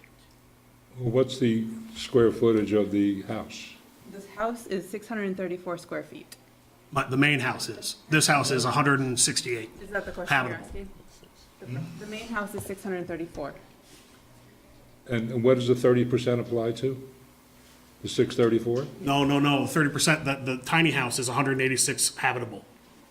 It's a small house and a tiny house. It's a small house with a tiny house as an accessory residential unit. In the tiny house, if this is included as habitable, that means that the tiny house is too big, essentially. But if we say that this Effectively is 210 square inhabitable, then the tiny house is fine. It's okay to be Well, tiny. what are you going to do with the new space? It's a storage area. I mean, it's a small house. Where do you put stuff? No, it's a residential. Right, there's clothes up there, there's, Yeah, but, I had a loft. When we lived out in Huntington, I had a loft that was about 3.5 feet high. Kids slept up there. yep. Was that habitable? I don't know. 6 feet 5 inches is tall enough for me to walk around in. Well, you could only walk about this far, because it's a 9-pitch roof, so you could Well, basically. my peripheral vision's not that good anyway. Well, you might bump into stuff then. So what are the consequences at this point? So the state statutes and city LDRs, have the goal of allowing accessory residential units. Staff's position is that, I'm going a little off topic here. This isn't the question you asked. Staff's position is that the building has been minimized. He started with a very small house with which to measure his 30%. And he sort of made his tiny house as small as he could to have it be habitable. And he's really up against a hard place because his primary house was so small. So the consequences of determining that the accessory residential unit is over the 30% and not allowable is that he can't have it. Right. Maybe he has to take off the roof and build it without the loft, or maybe he has to take out the loft, or maybe he has to take the whole thing down altogether. But basically, if the board can't approve this, he can't have it as constructed. Wait a minute, is the loft already there and he's coming in after the fact? Or is Yeah, this this something place, he it's wants already to- built. Yeah, so in the staff comments, it discusses the reasoning, and I'm sure Mr. Washburn has some additional information on the reasoning for why this is after the fact. But essentially, there was some miscommunication about what the dimensions were when he got his original approval, and so he's coming in to correct those deficiencies. Right, This and as happens part from of time to as part of the process, the loft was noted by them, and I had never considered that as even part of the process, because I considered it not habitable space based on everything I've read about 6'5" at the, or 6'6" at the lowest, and 7 feet generally regarded as defined in most municipalities as habitable. If the ceiling height is less than 7 feet, most municipalities, or municipalities that define it, do not consider that habitable space. Just out of curiosity, are there any abutters here? There are. I represent others. Okay, thank you. So just to back up a few more steps, from time to time, projects are not built the way they were approved. Typically, it's something like they failed to install a parking space, they put the dumpster somewhere else. Typically, those sort of changes don't rise to the level of coming back before the board. They're minor amendments, we do them administratively. This, the staff determined, had to come before the board because the two issues are height and setback. This is something I mentioned a little bit earlier today in our deliberative session. When the board specifically reviews something, staff's position is that to amend it, it needs to come back in front of the board. Minutes from the meeting that Mr. Washburn was here for talked about height. I remember Jen asking a question about height, which is why staff felt that it was important that this come back in front of the board. But this isn't out of the ordinary for somebody to come in and say, mea culpa, I want an adjustment of a foot because I'd misunderstood in the first place. If this space is not habitable, he can keep it? Well, there's other issues too, right? Yes. Right. Assuming all the other issues are taken care of, yes. Let's start with that one. So you're measuring 77 inches, that runs from where to where? The floor of the loft to the ceiling of the loft. Well, and if we find it is habitable, then you gotta take it down, right? Or I can block it off. Well, could he block it off? It becomes not habitable. If the board, What if he lowered the ceiling 6 inches? will the board determine that to be not It habitable? would be less, well, the shorter it gets, the less habitable it becomes, right? And at a certain point, the board would determine it to be not habitable and therefore not contributing towards the square footage and therefore approvable. But barring the other issues. That's what, Barring the other issues. and in this one, this definition of Yeah, what are- habitable what are versus the other inhabitable, and issues? then go to the other issues first? Is that all right, Mr. Chair? Great. So the other issue is the height, which is comment 4. Pre-construction grade. So, when I designed this building, so there's two things going on here. I designed it on graph paper. As you can see, I kind of like my graph paper. And when I did the floor as a line.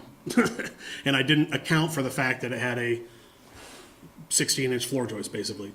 So that added to the building height as constructed. And it was something that I never really considered until this issue came up. Like, now all of a sudden, I'm like, why is it so tall? That's one issue. The other issue is where it's located in the yard, far in the back, as approved by the board, at 7, the foundation is over 7 feet off the line. Sewage doesn't flow uphill, right? It needs to go downhill. So that had, the base of the foundation had to be high enough to allow that gravity. There was some talk of maybe putting a cistern in, but there's a few sort of canopy oaks back there. They're huge, huge trees. And those cisterns are, 5 or 6 feet by 5 or 6 feet by 5 or 6 feet. And the hole is going to be 10 feet deep. And so we decided that we would rather use gravity than basically kill those trees. We thought that was a reasonable thing to do. So the foundation, again, this is where I made a total mistake when I was putting it all together. I thought final grade height was based on the frontage against the road, not the pre-existing grade. So the way it was built was the slab was poured, basically the top of the slab was that grade, and then there was a 16-inch crawl space. So that's additional space. So the building to the top of the crawl space measures about 14 feet, 3 inches. But we have this 16-inch standoff now that we take 9 inches out of it, we're still too tall, so. How far over the allowable height is he? Marla, how far over the allowable height is he? About 16 inches. About 16 inches. So, just looking at consequence here. right? So a consequence of us finding that we're not going to approve what you've done would be, at least, are there other issues too? in addition? Well, the rear offset I think is pretty minor. It's, it's 7 foot 5 is the foundation, and we have a utility box that approaches 5 feet, but it's not over 5, it's outside of 5 feet. It's 5'3", but that box would be easy to cut back if we needed to or whatever. All right, so let's assume that's a setback problem, is it? Yeah. We got 3 issues, one Yeah. is is that right? 3 issues? So the setback, he asked for 7, the maximum allowable, or the minimum allowable is 5. He's now asking for 5. Because, so, We're not asking for a variance of any kind. We got 2 real issues. One is 16 inches over height. 16 inches over height. We could solve, so telling you that we're not going to help you keep it as it is doesn't mean you got to destroy your whole structure. It means you got to reduce its height by 16 inches. I don't know exactly how we would do that without basically destroying the structure. I mean, it's effectively built as an A-frame, so it'd be a complete tear down. I mean, we'd lose our life savings if we did that. So I know that's a consequence, but that's really. Here's the problem. It's, when you do result-based Yeah, decision-making, it's not good practice. No, I understand. I totally understand, and like I say, I totally misinterpreted. I probably should have hired somebody or whatever, we just didn't, and it just didn't happen, so. So there is a remedy that staff suggests, as we've seen on some other recent applications, the board has the ability to, as part of an alteration of grade, approve a new pre-construction grade. Effectively meaning if the applicant needs to change the pre-construction grade for whatever reason, precedent is that board approves it when it's, or board tends to look favorably on it when it's because of physical necessity, then they can use that newly defined pre-existing grade from which to measure their height. If the board, looking at that figure again, Delilah, please, if the board were to grant where Paul has written grade with that squiggly line on the side as the new pre-construction grade, and as Paul said, he needed to do that in order to get positive drainage for the sewer, then he meets the 15 feet height. We're actually criteria. under by 7 inches. More than 7, I think it's 14.3, isn't that? It looks like it says 14. Yeah, 14.3. yeah, 14.3, so we'd be 9 inches under at that point. So we don't need 16, we need 7.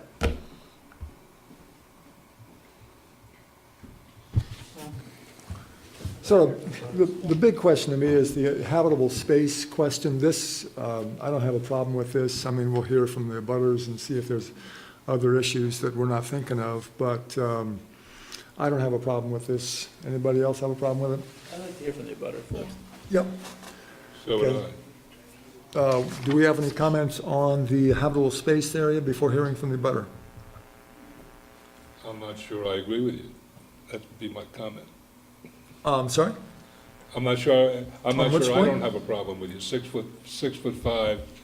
You know. Oh, no, I haven't decided on the habitable space. No, I want to come back and Oh, we what should was talk it you about didn't have a problem, you're saying with the grade didn't give you a problem? Yeah, I don't have a problem with the I grade. don't have a problem with the grade either. Yeah, okay. So let's hear from the abutters and anybody else that has comments, and then let's come back to the habitable space. Thank you. My name is Jeffrey Messina. I'm an attorney with Bergeron, Paradis and Fitzpatrick, and I am here on behalf of GF Kircherall Family Investment LLC, who is the actual owner of the property. The member of the property is Gary Kircherall, who is at 26 Suburban Square, and a butter just on the exact other side of the fence. Now, the issues that my clients have is that they did not contest the original permit based on the plan as submitted and the language as intended to be approved. Whether it was a simple mistake, an actual misrepresentation is relatively moot for these purposes. But it is our position that the conditional use permit that has been submitted is also actually inaccurate, and that the midpoint as measured is closer to 18 feet rather than 15 feet. My clients had hired TCE to do a measurement, and I apologize, I don't have enough copies for the entire board, but I do have some copies for the board. So my clients seek a denial of the permit based on the inaccuracies in this subsequent permit, but at the very least would seek third-party confirmation of the actual numbers that exist right now, because there has been discrepancies in the measurements as first proposed and then as proposed now. So the idea is to actually have all of the facts and have the board have all of the facts before it made its decision. I didn't understand what you said. Okay, and what don't you understand? So Do you understand what you said? Wait a minute, they understand what you said, that's good enough. But I'd like you to understand it if I can make it clear. Our issue, part of it, of course, is that we didn't have a chance to contest something to begin with because we had no problem with it. Wait a minute, hang on a minute. He came in, he asked for permit You didn't contest it because you didn't object to what he was asking for. Correct. So you had an opportunity to object to what he was asking for, but you Correct. didn't because you thought he would build it the way he asked for it. And as permitted. Then he got a permit to get what he was asking for. Correct. And he went beyond what the permit allowed. Indeed. And now you're here objecting. Correct.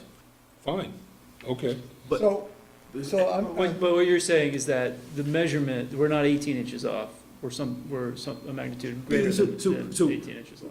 He's now saying that he's going from the 12 to the 15, and we're saying that it actually is 18 rather than 15 based on measurements that TCE had made. Did they measure to the halfway point of the roof? I believe so, and I have the report. Because that's as defined in South Burlington. It is 18 feet at the peak. I will give you that all day long, but it's not 18 feet at the halfway point. I believe TCE says that it's 21 to the peak, 18 to the half. I am not an engineer by any means, so part of the concern is considering the track record of, How did he get on the property? Right, in the house. I'm sorry?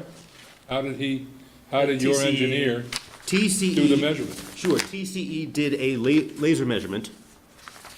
They did not get on the property. And But I have a field report, if I may. Again, I don't have copies up to the board, but I do have one if I may submit. Do you have a copy you can leave with us? or- You can have this copy. What you don't have here is the engineer to be cross-examined. I'm well aware of that. I know. So your proposal, just so we understand, is to have a third party, and I'm not making a value judgment at all, but to have a third party verify the measurements that Mr. Washburn has presented for this application. Is that correct? Yes, in the alternative, I mean, our first is just to deny the permit for the conditional use permit in and of itself, to not allow him to amend it. I recognize that that will mean that he is not in compliance with the other permit, and I understand the consequences there.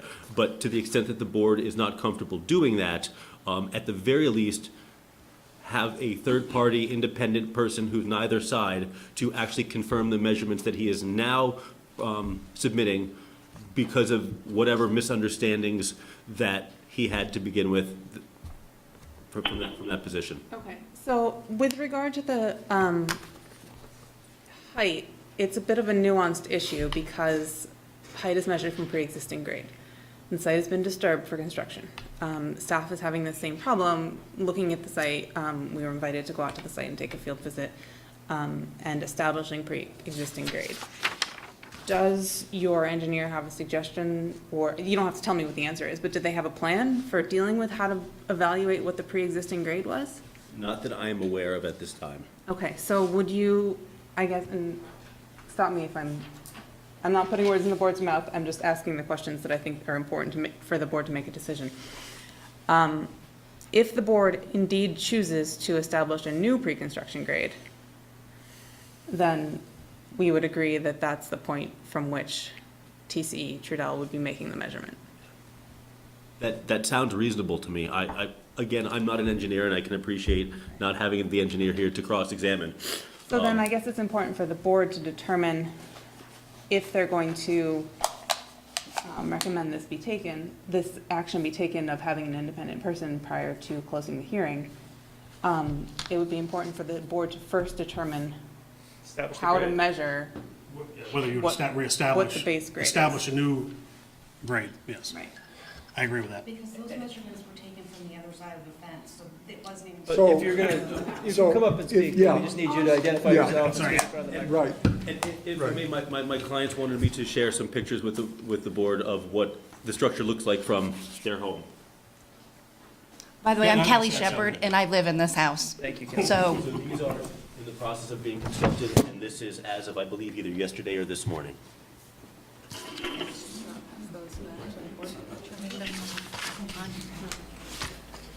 I have, we could beat this pretty hard right here. My sense of the matter is it ought to be continued. And the reason I think it ought to be continued is because there,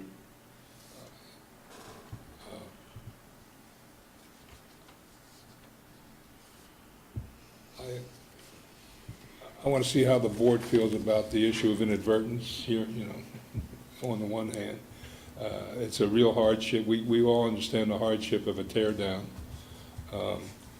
At the same time, we understand the bad policy of a result-oriented decision. And I think we ought to be weighing that in a deliberative session. Continue the hearing for that purpose, decide whether we're going to grant this this idea of a third party. Can I make just one more point on to the pre-grade? The top of the foundation, which is where we would probably request the new grade be from, is still at least 18 inches lower than the grade on the main house. So this house is still, would be measured from a lower point than the main house, even with an adjustment, so. But from the standpoint of the abutter, It's a different perspective. But there's a lot of stuff in the LDR that talks about from the perspective of the street. So that's where I got kind of, I guess, caught up, but.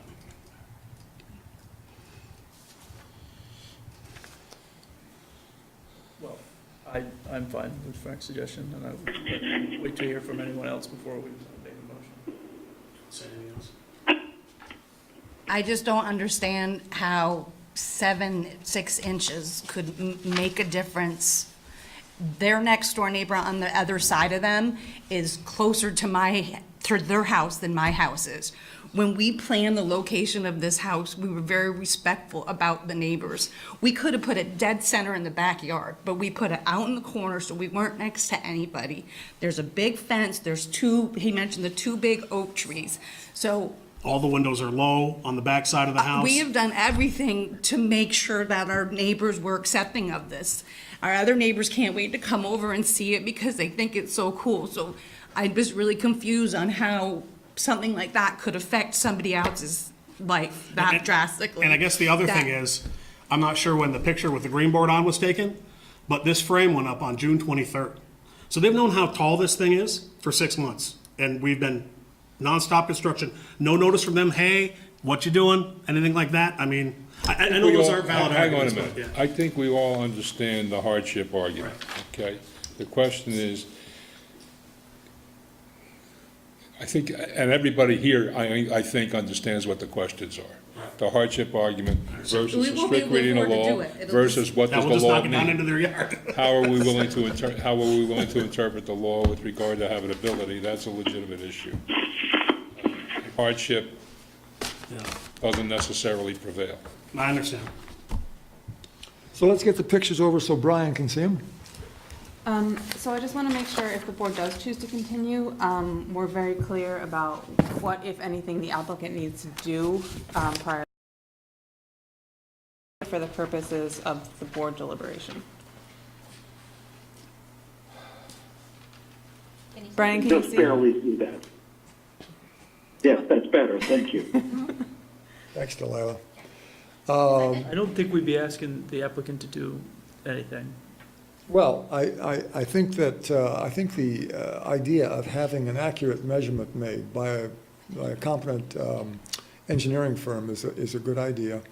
And 18.2, I mean, it looks like you're, 2/10 of a foot difference from what he says. He says it's 18 feet, you say it's 18.2. To the peak, right. No, halfway.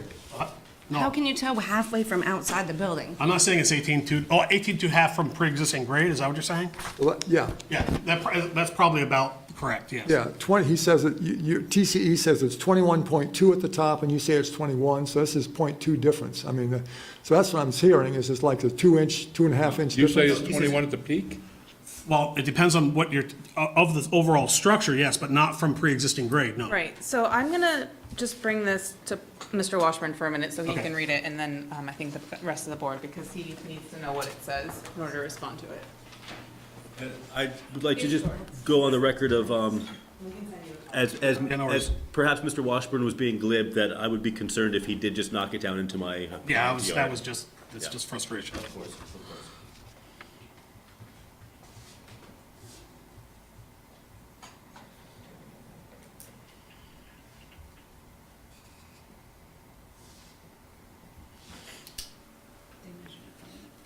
I watched them do it.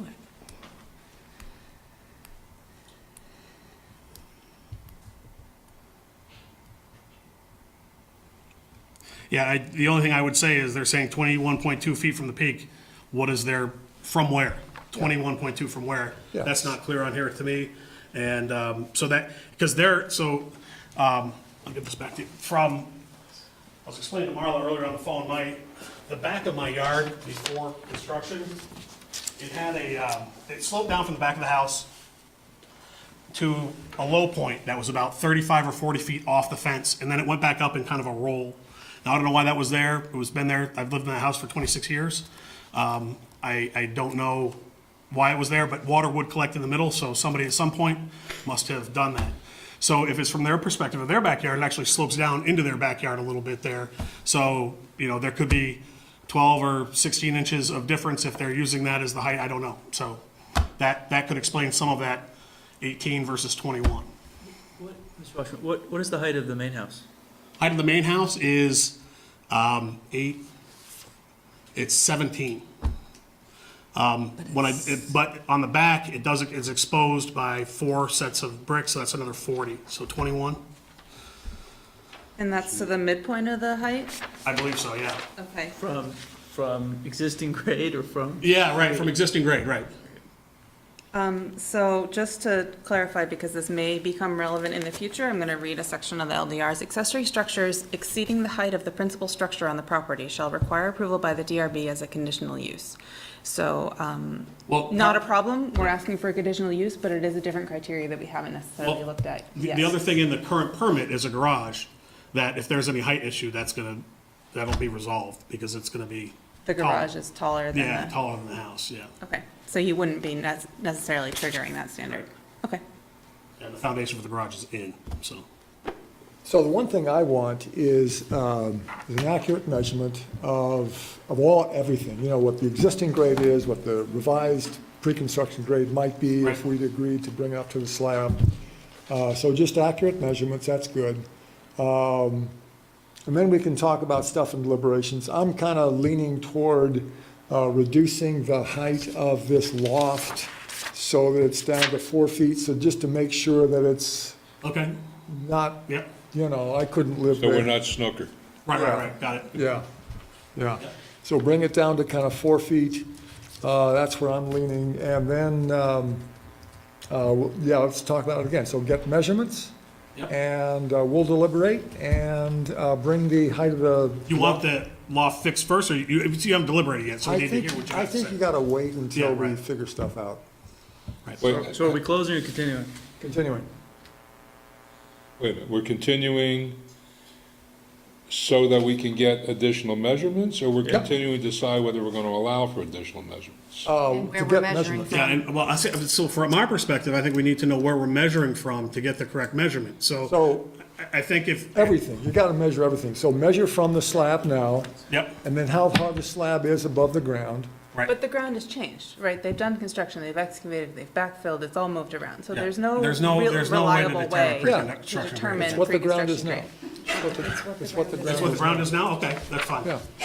Well, but you also wanted to measure in case we want to do it from the top of the foundation? is that Slab. right? So on the front of the foundation, it is backfilled to the top of the crawl space, right now. So the Do you want ground us to has- pull up the pictures we Yeah, have? yeah, that would I be didn't, great. I didn't want to in case No, of that's fine. privacy I or would say bring whatever. them up because, Okay. I So don't know I what went your out on the pictures show. site, I tried really carefully to not invade your privacy. and just Understand. Took I pictures of the very appreciate that. bottom of everything. That's in the back where we haven't backfilled yet. Yeah, Wow, that's a tall foundation So for such a little building. That's a slab. the slab is on the bottom and then there's the 16-inch crawl space above it. So the pre-existing grade was about halfway up the slab overall.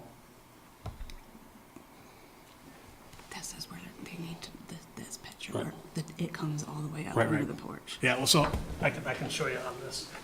I don't know if you can see it right here, but the dirt currently is right here, the bottom, the top of the foundation there. So there's 6 inches between here and here as of now on the grade, on the front of the house.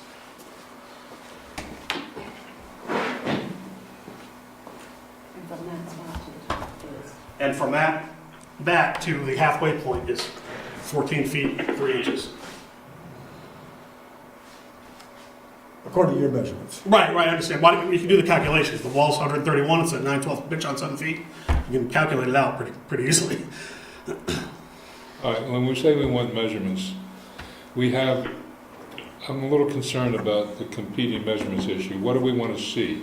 Do we want to see the applicant come back in with a sheet of paper, or do we want to see an individual coming in here testifying as to what some qualified individual come in and testify? So if you'll bring up this picture. There we go. So I want this, but I want it done by a professional. Understood. Okay. That's all I want. Because the grade that's on there now illustrates the grade as it is now, where I have the little grade lines on the left and right in the lower corners. Yeah. Right. Okay. This is what it is. You want to sign by a professional, Yeah, Okay. but you don't need the professional. I don't need a professional. Okay. No. And who is deciding who that professional is? Yeah, do you have a recommended Us list or of them? professional measurers? No, an Well, I engineer. guess that's Okay, the question all I need to ask the board. Do you want it to be an independent technical review, or do you want the applicant to hire an engineer? Or a professional? A builder, perhaps, who is not an engineer? Well, the ideal would be. I prefer it be independent. That's what I think. Yeah. That would be, certainly that would be our preference as well, especially because some of the confusion and the issues of what the measuring spots were going to be in the first place. We'd like to have somebody who doesn't have a skin in the game. Yeah. Can you leave me your contact information so I can confirm that whoever we select doesn't have conflict with you? I'm on the sign-up sheet. Okay, if great. That's not, Nope, but that's I perfect. give you a card as well. No, I don't need anything else if you're on the sign-in sheet. I am. What? Great. Fair enough. I think that's, because that is what it is if we measure from the front in that way. Right. All right, Exactly. fair enough. I would move that we continue conditional use application CU 1812 with Paul J. Washburn for, So just so I understand, you'll find somebody, hire them and not pay them. Is that what we're talking about here? Okay, yep. And Fair I'll enough. give you an estimate to approve Yep, no, that's before we fine. authorize the work. All right, sounds good. So we need a date. continue it to December So 4th. December 4th has openings, but I'm not sure we can get someone that quickly. Exactly. Right. Does that have to be by this Friday? I need to get somebody up there. I'm not exactly sure. It won't be Well, December 4th. I mean, I could scramble. It's not that big a deal to incorporate. What's the 18th look like? Yeah, and then December 18th is pretty full, which puts us into what is it, January 15th? Right. So, Well, it's not like we're holding up construction. Right. Exactly. I move Yeah. that But so the only, I travel for work and I have an upcoming trip to India for at least 2 weeks. And I'm not sure if it's going to be the 5th through the 20th or if it's going to be the second 2 weeks of January. But I think I can send her as a delegate no matter what we end up. So if I have to postpone it, would that be a possibility? If we pick one of those days in January and I'm not here? Yeah, Okay. we can continue. All right. yeah. I move that we continue conditional use application CU 1812 with Paul J. Washburn for January 15th of 2019. Yep. Second. And I can just let, like Marla know if I can't make that one and we can push it out. Okay. It's been moved and seconded. We continue this to January 15th, 2019. All in favor, say aye. Aye. Aye. Aye. Thank you, Brian. Thank you. All opposed? Thanks very much. Thank you. Take care. Next on the agenda is site plan application, application. SP 18-51 of NFI Vermont Incorporated to amend a previously approved site plan for a group home. The amendment is to construct a building addition, 4 new parking spaces, and pedestrian walkway at 102 Allen Road. Who is here for the applicant? Paul O'Leary with O'Leary Burke Civil Associates. My name is Dr. Chuck Myers. I'm Executive Director for NFI Vermont. Site plan application. So would you please both raise your right hand? Do you promise to tell the truth, the whole truth, and nothing but the truth under penalty of perjury? Yes. Thank you so much. Please describe the project. I'm going to let Chuck just start and just tell you what NFI is. So you Well, got- keep it get a real better short feel. because of the late hour, but those of you who don't know, number one, I'm a resident of South Burlington myself, so first, thanks for your hard work and making sure we have a beautiful town to live in. I enjoy it and have for the last 20 years. Plus 20 plus years. So our NFI Vermont is licensed in the state of Vermont as a 501c3, so we're a nonprofit. We provide mental health services and specialized education services. Many of the kids that we serve are in DCF custody, so oftentimes there are very few connections between kids and parents. This particular program is, Allenbrook House is the house that we're trying to do some renovations to, was donated to the Allenbrook Foundation probably close to 30 years ago. And the Allenbrook Foundation ran this program as a sole program foundation for, my understanding is about 30 years. They were running into some financial troubles and operational struggles. And so about 10 years ago, they gave it to NFI Vermont with the agreement we would continue to run it as it had been operated. We've been able to successfully do that for the most part. We've had to make some changes. The funding for the program comes from the state. We go through the PNMI, the Private Non-Medical Institution Rate Setting Funding Process. So our funds are limited by the rate setters through the legislature of the state of Vermont.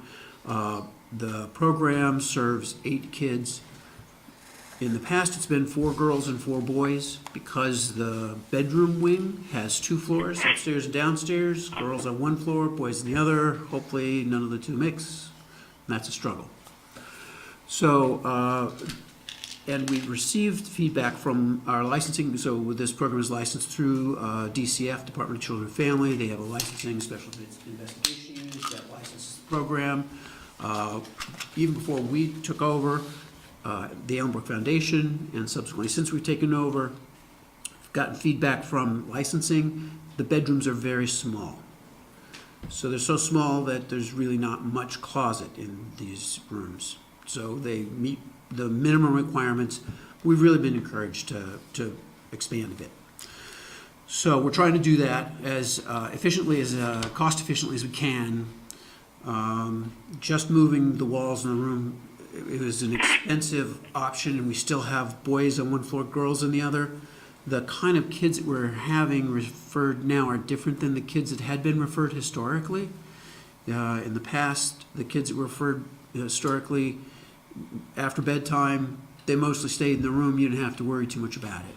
The kids we're receiving now, they come to us with an awful lot more problematic experiences before they get to us. Oftentimes, significantly experiencing a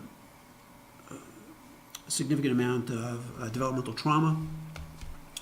So we find that we need to staff the bedrooms. We need a staff member all night long actually watching, making sure that the boys stay in the boys' rooms and the girls in the girls' room and nobody in anybody else's room. So because of that, it's going to be much more efficient on the long going out for us to have all the kids on 1 floor, so one person can see all the bedrooms and make sure everybody stays in a room. They need to go to the potty at night, they get up, go to the potty, go back. So that's really the general gist of what we're trying to do here. And I don't know if you have questions, I'm glad to answer them, but I don't want to belabor anything. Okay. So the parcel's a little bit less than 5 acres. There's 3 existing residences on the parcel, 2 in the front, and what we're looking for is the parcel on the back. We're looking to add a 1,640 square foot 2-story addition. So it's essentially as simple as adding the addition.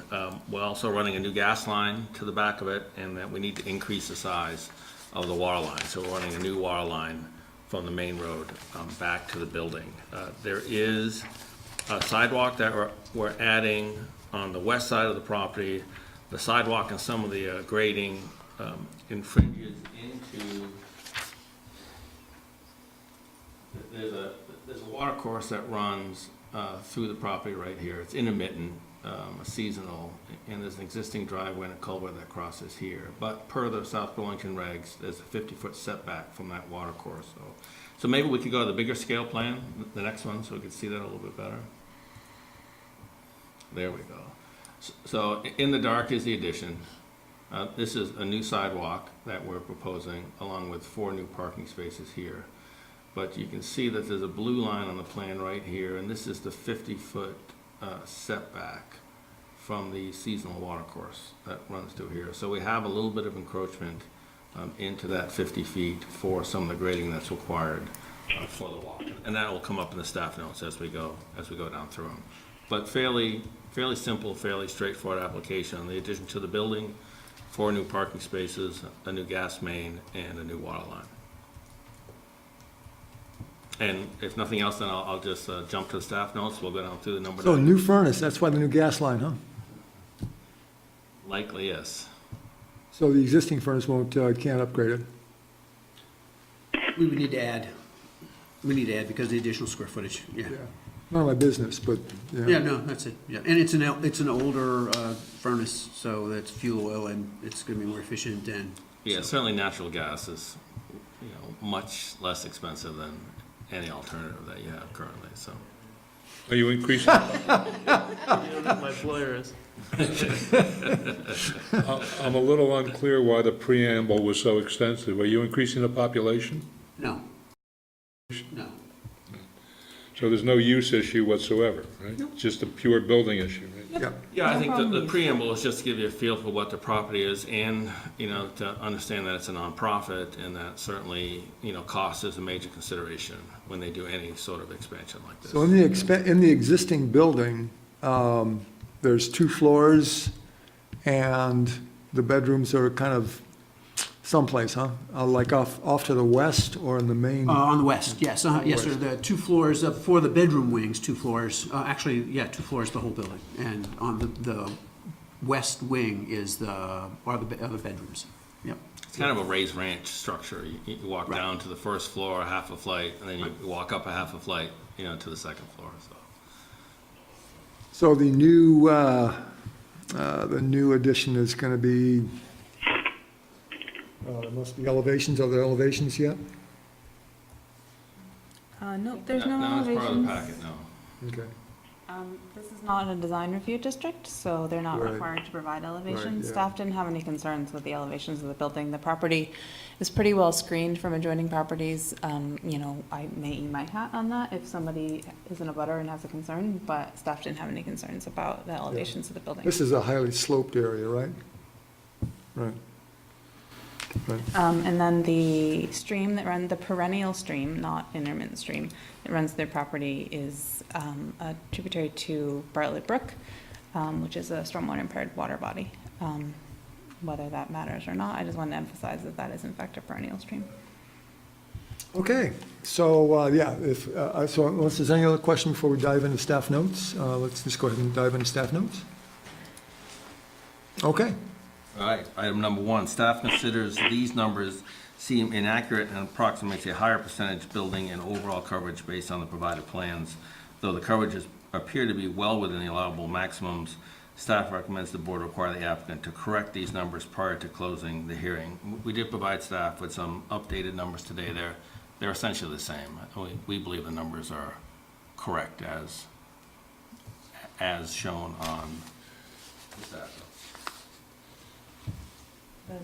They provided me with an updated number. It's in the supplemental, if you want to show it. So it goes from 14.0 for existing and 14.7 to it's like 3.9. Yep, you're in the right place. So the last thing in there. Yep. Just has some updated numbers where they double checked everything and the numbers changed by a 0.1 in a couple places. So they've complied. As far as staff's concerned, that comment's been addressed. Great, thank you. Number 2.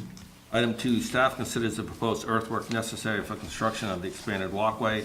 Staff recommends the board require the applicant to revegetate this area after construction and allow it to regrow in an unmanaged manner. So here we're talking about the stream buffer. And we're fine with condition number 2. Okay.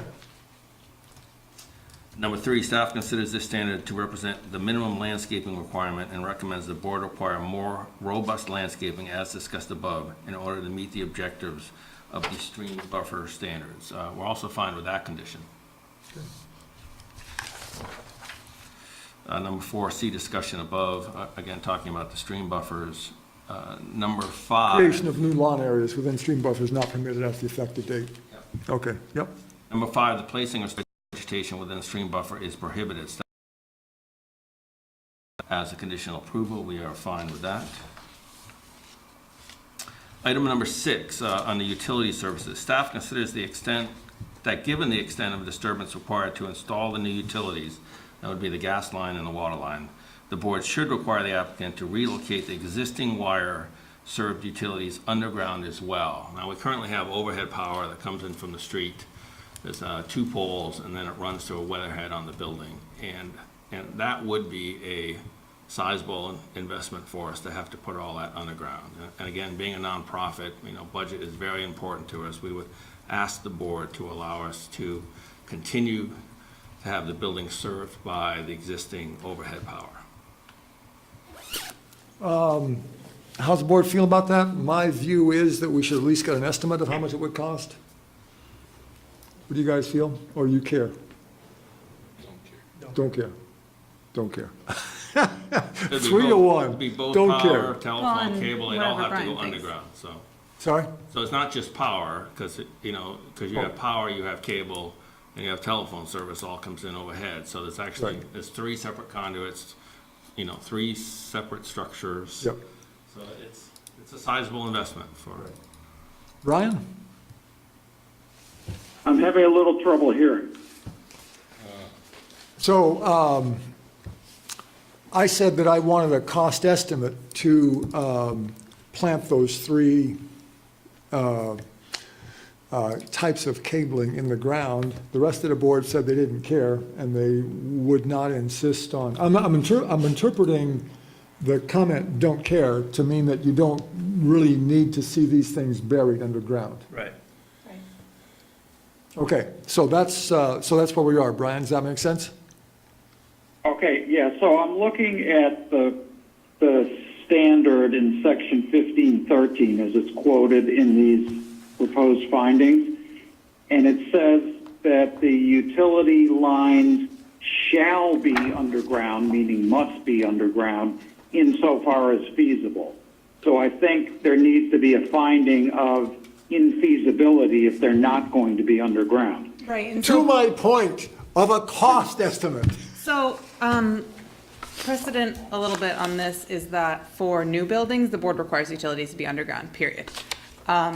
For existing buildings, building additions, the board uses that feasibility as sort of, is there a nexus for the utilities to be underground? Staff's position is that the board could find a nexus because they're already digging trenches along the whole driveway.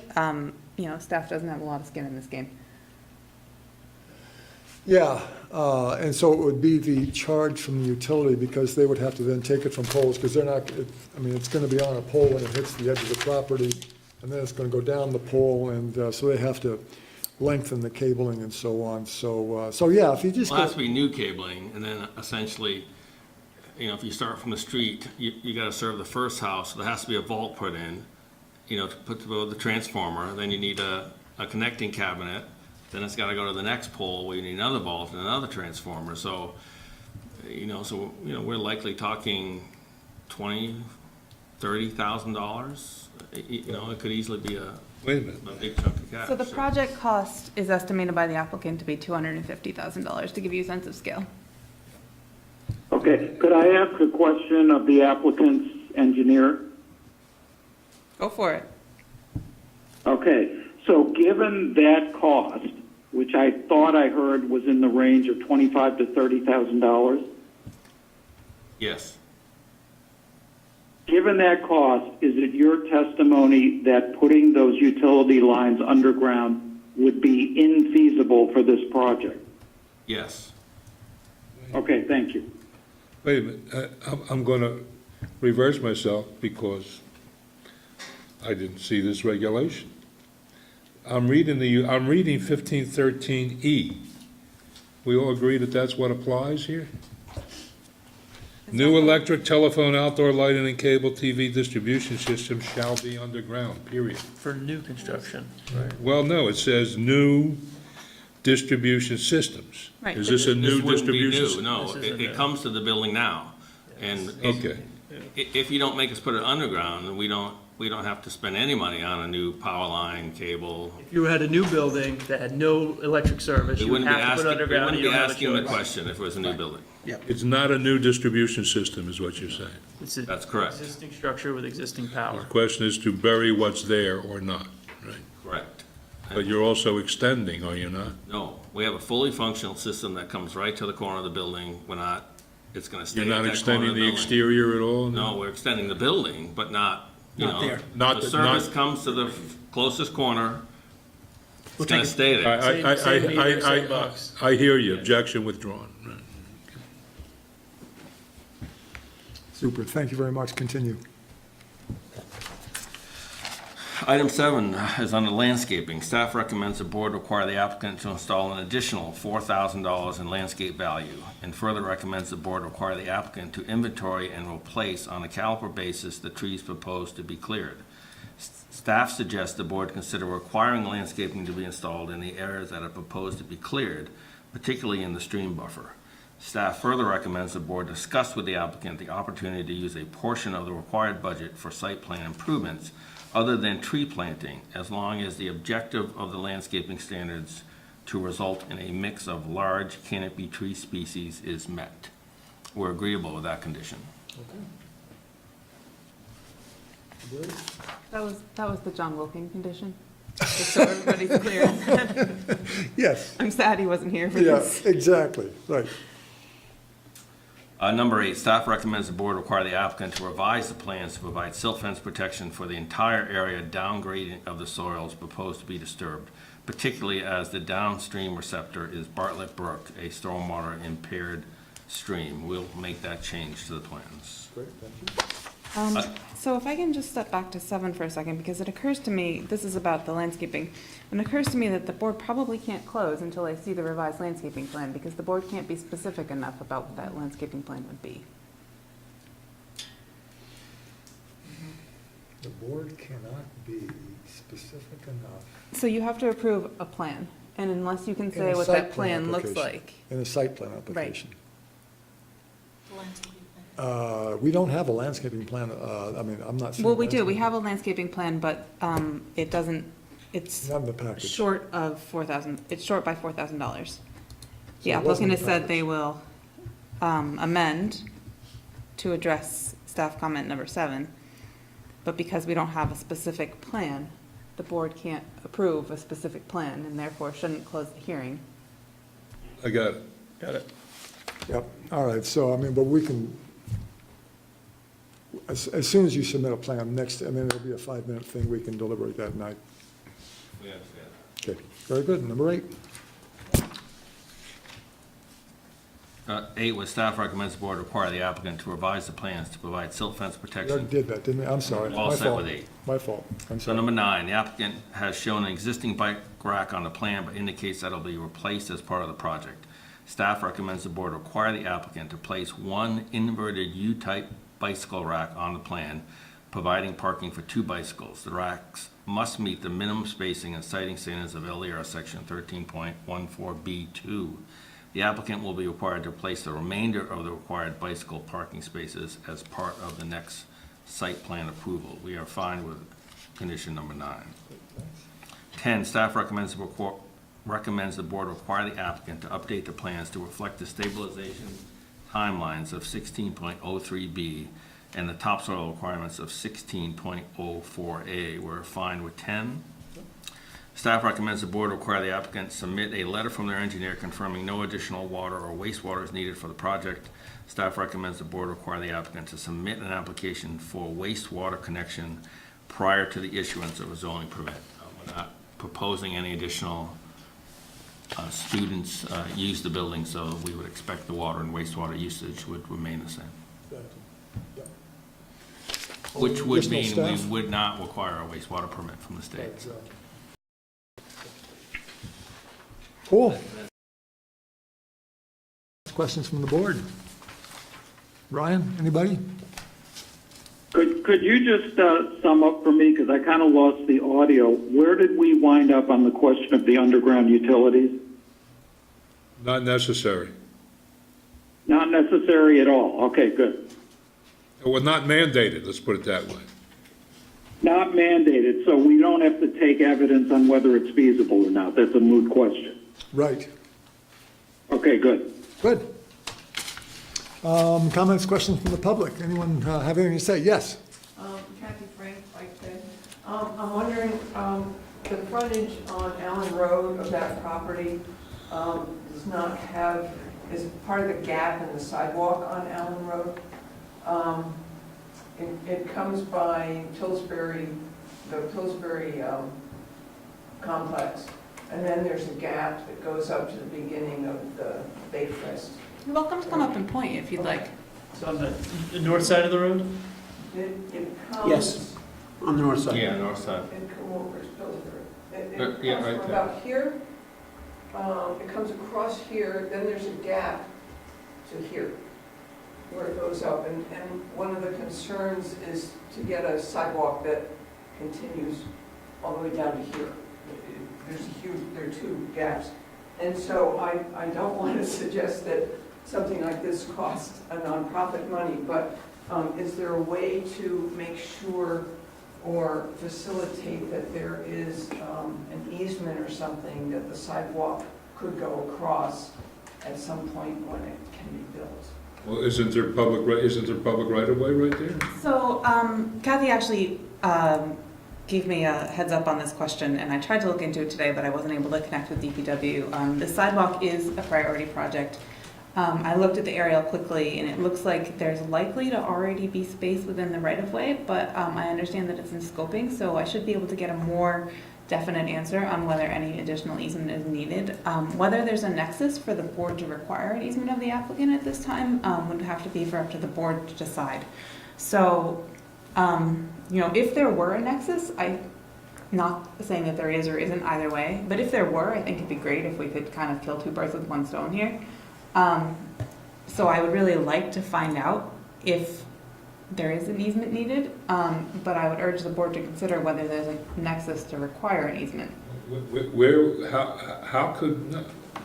How will we have the authority to require an easement? Yeah, it's not necessary. Now, they're just building an Look at addition on the the back of aerial. their building. Yeah, no, the one in the plans. The other drawing kind Page of one. shows the sidewalk better. Other one, that one. Go to sheet page one. Anyway. Yeah. Are there any objections from the applicant for an easement for a sidewalk? Would it cost NFI anything? Not an easement. Great. Just an easement? No, we've talked about this before with someone else at another time, and that's fine.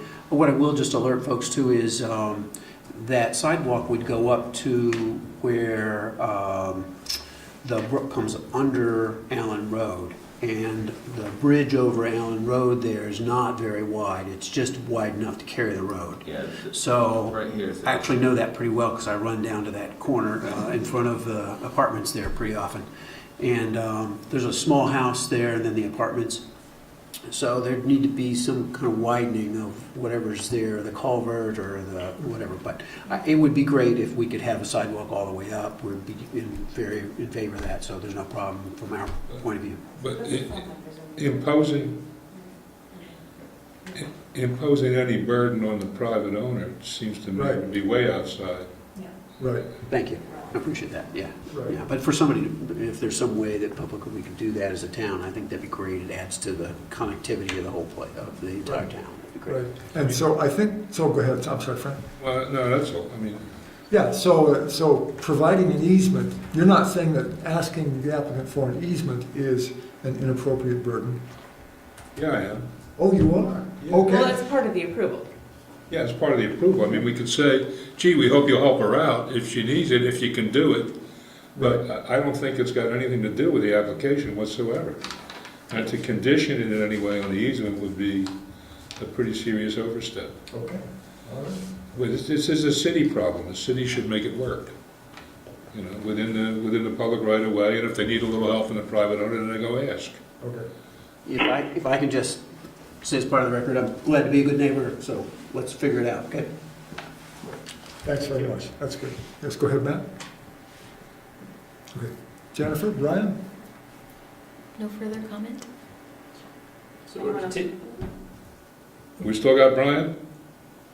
Yeah, I didn't hear a lot of that discussion. I heard about the easement and the public right-of-way. I didn't hear what the consensus of the board was, though.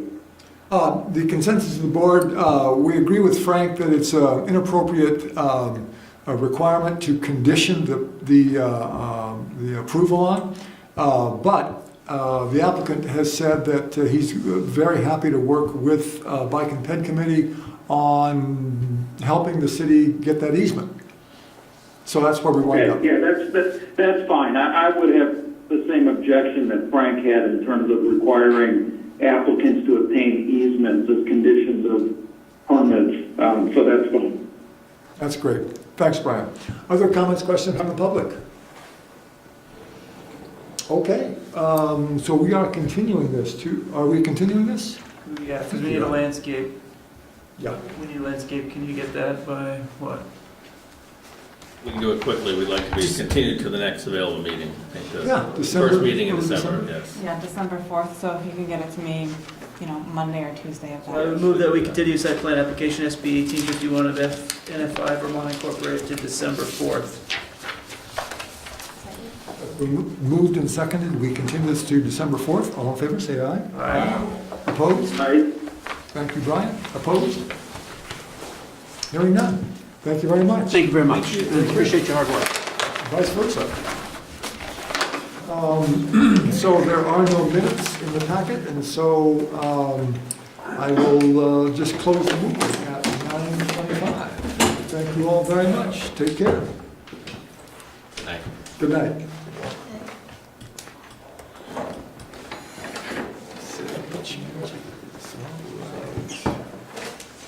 I'm sorry,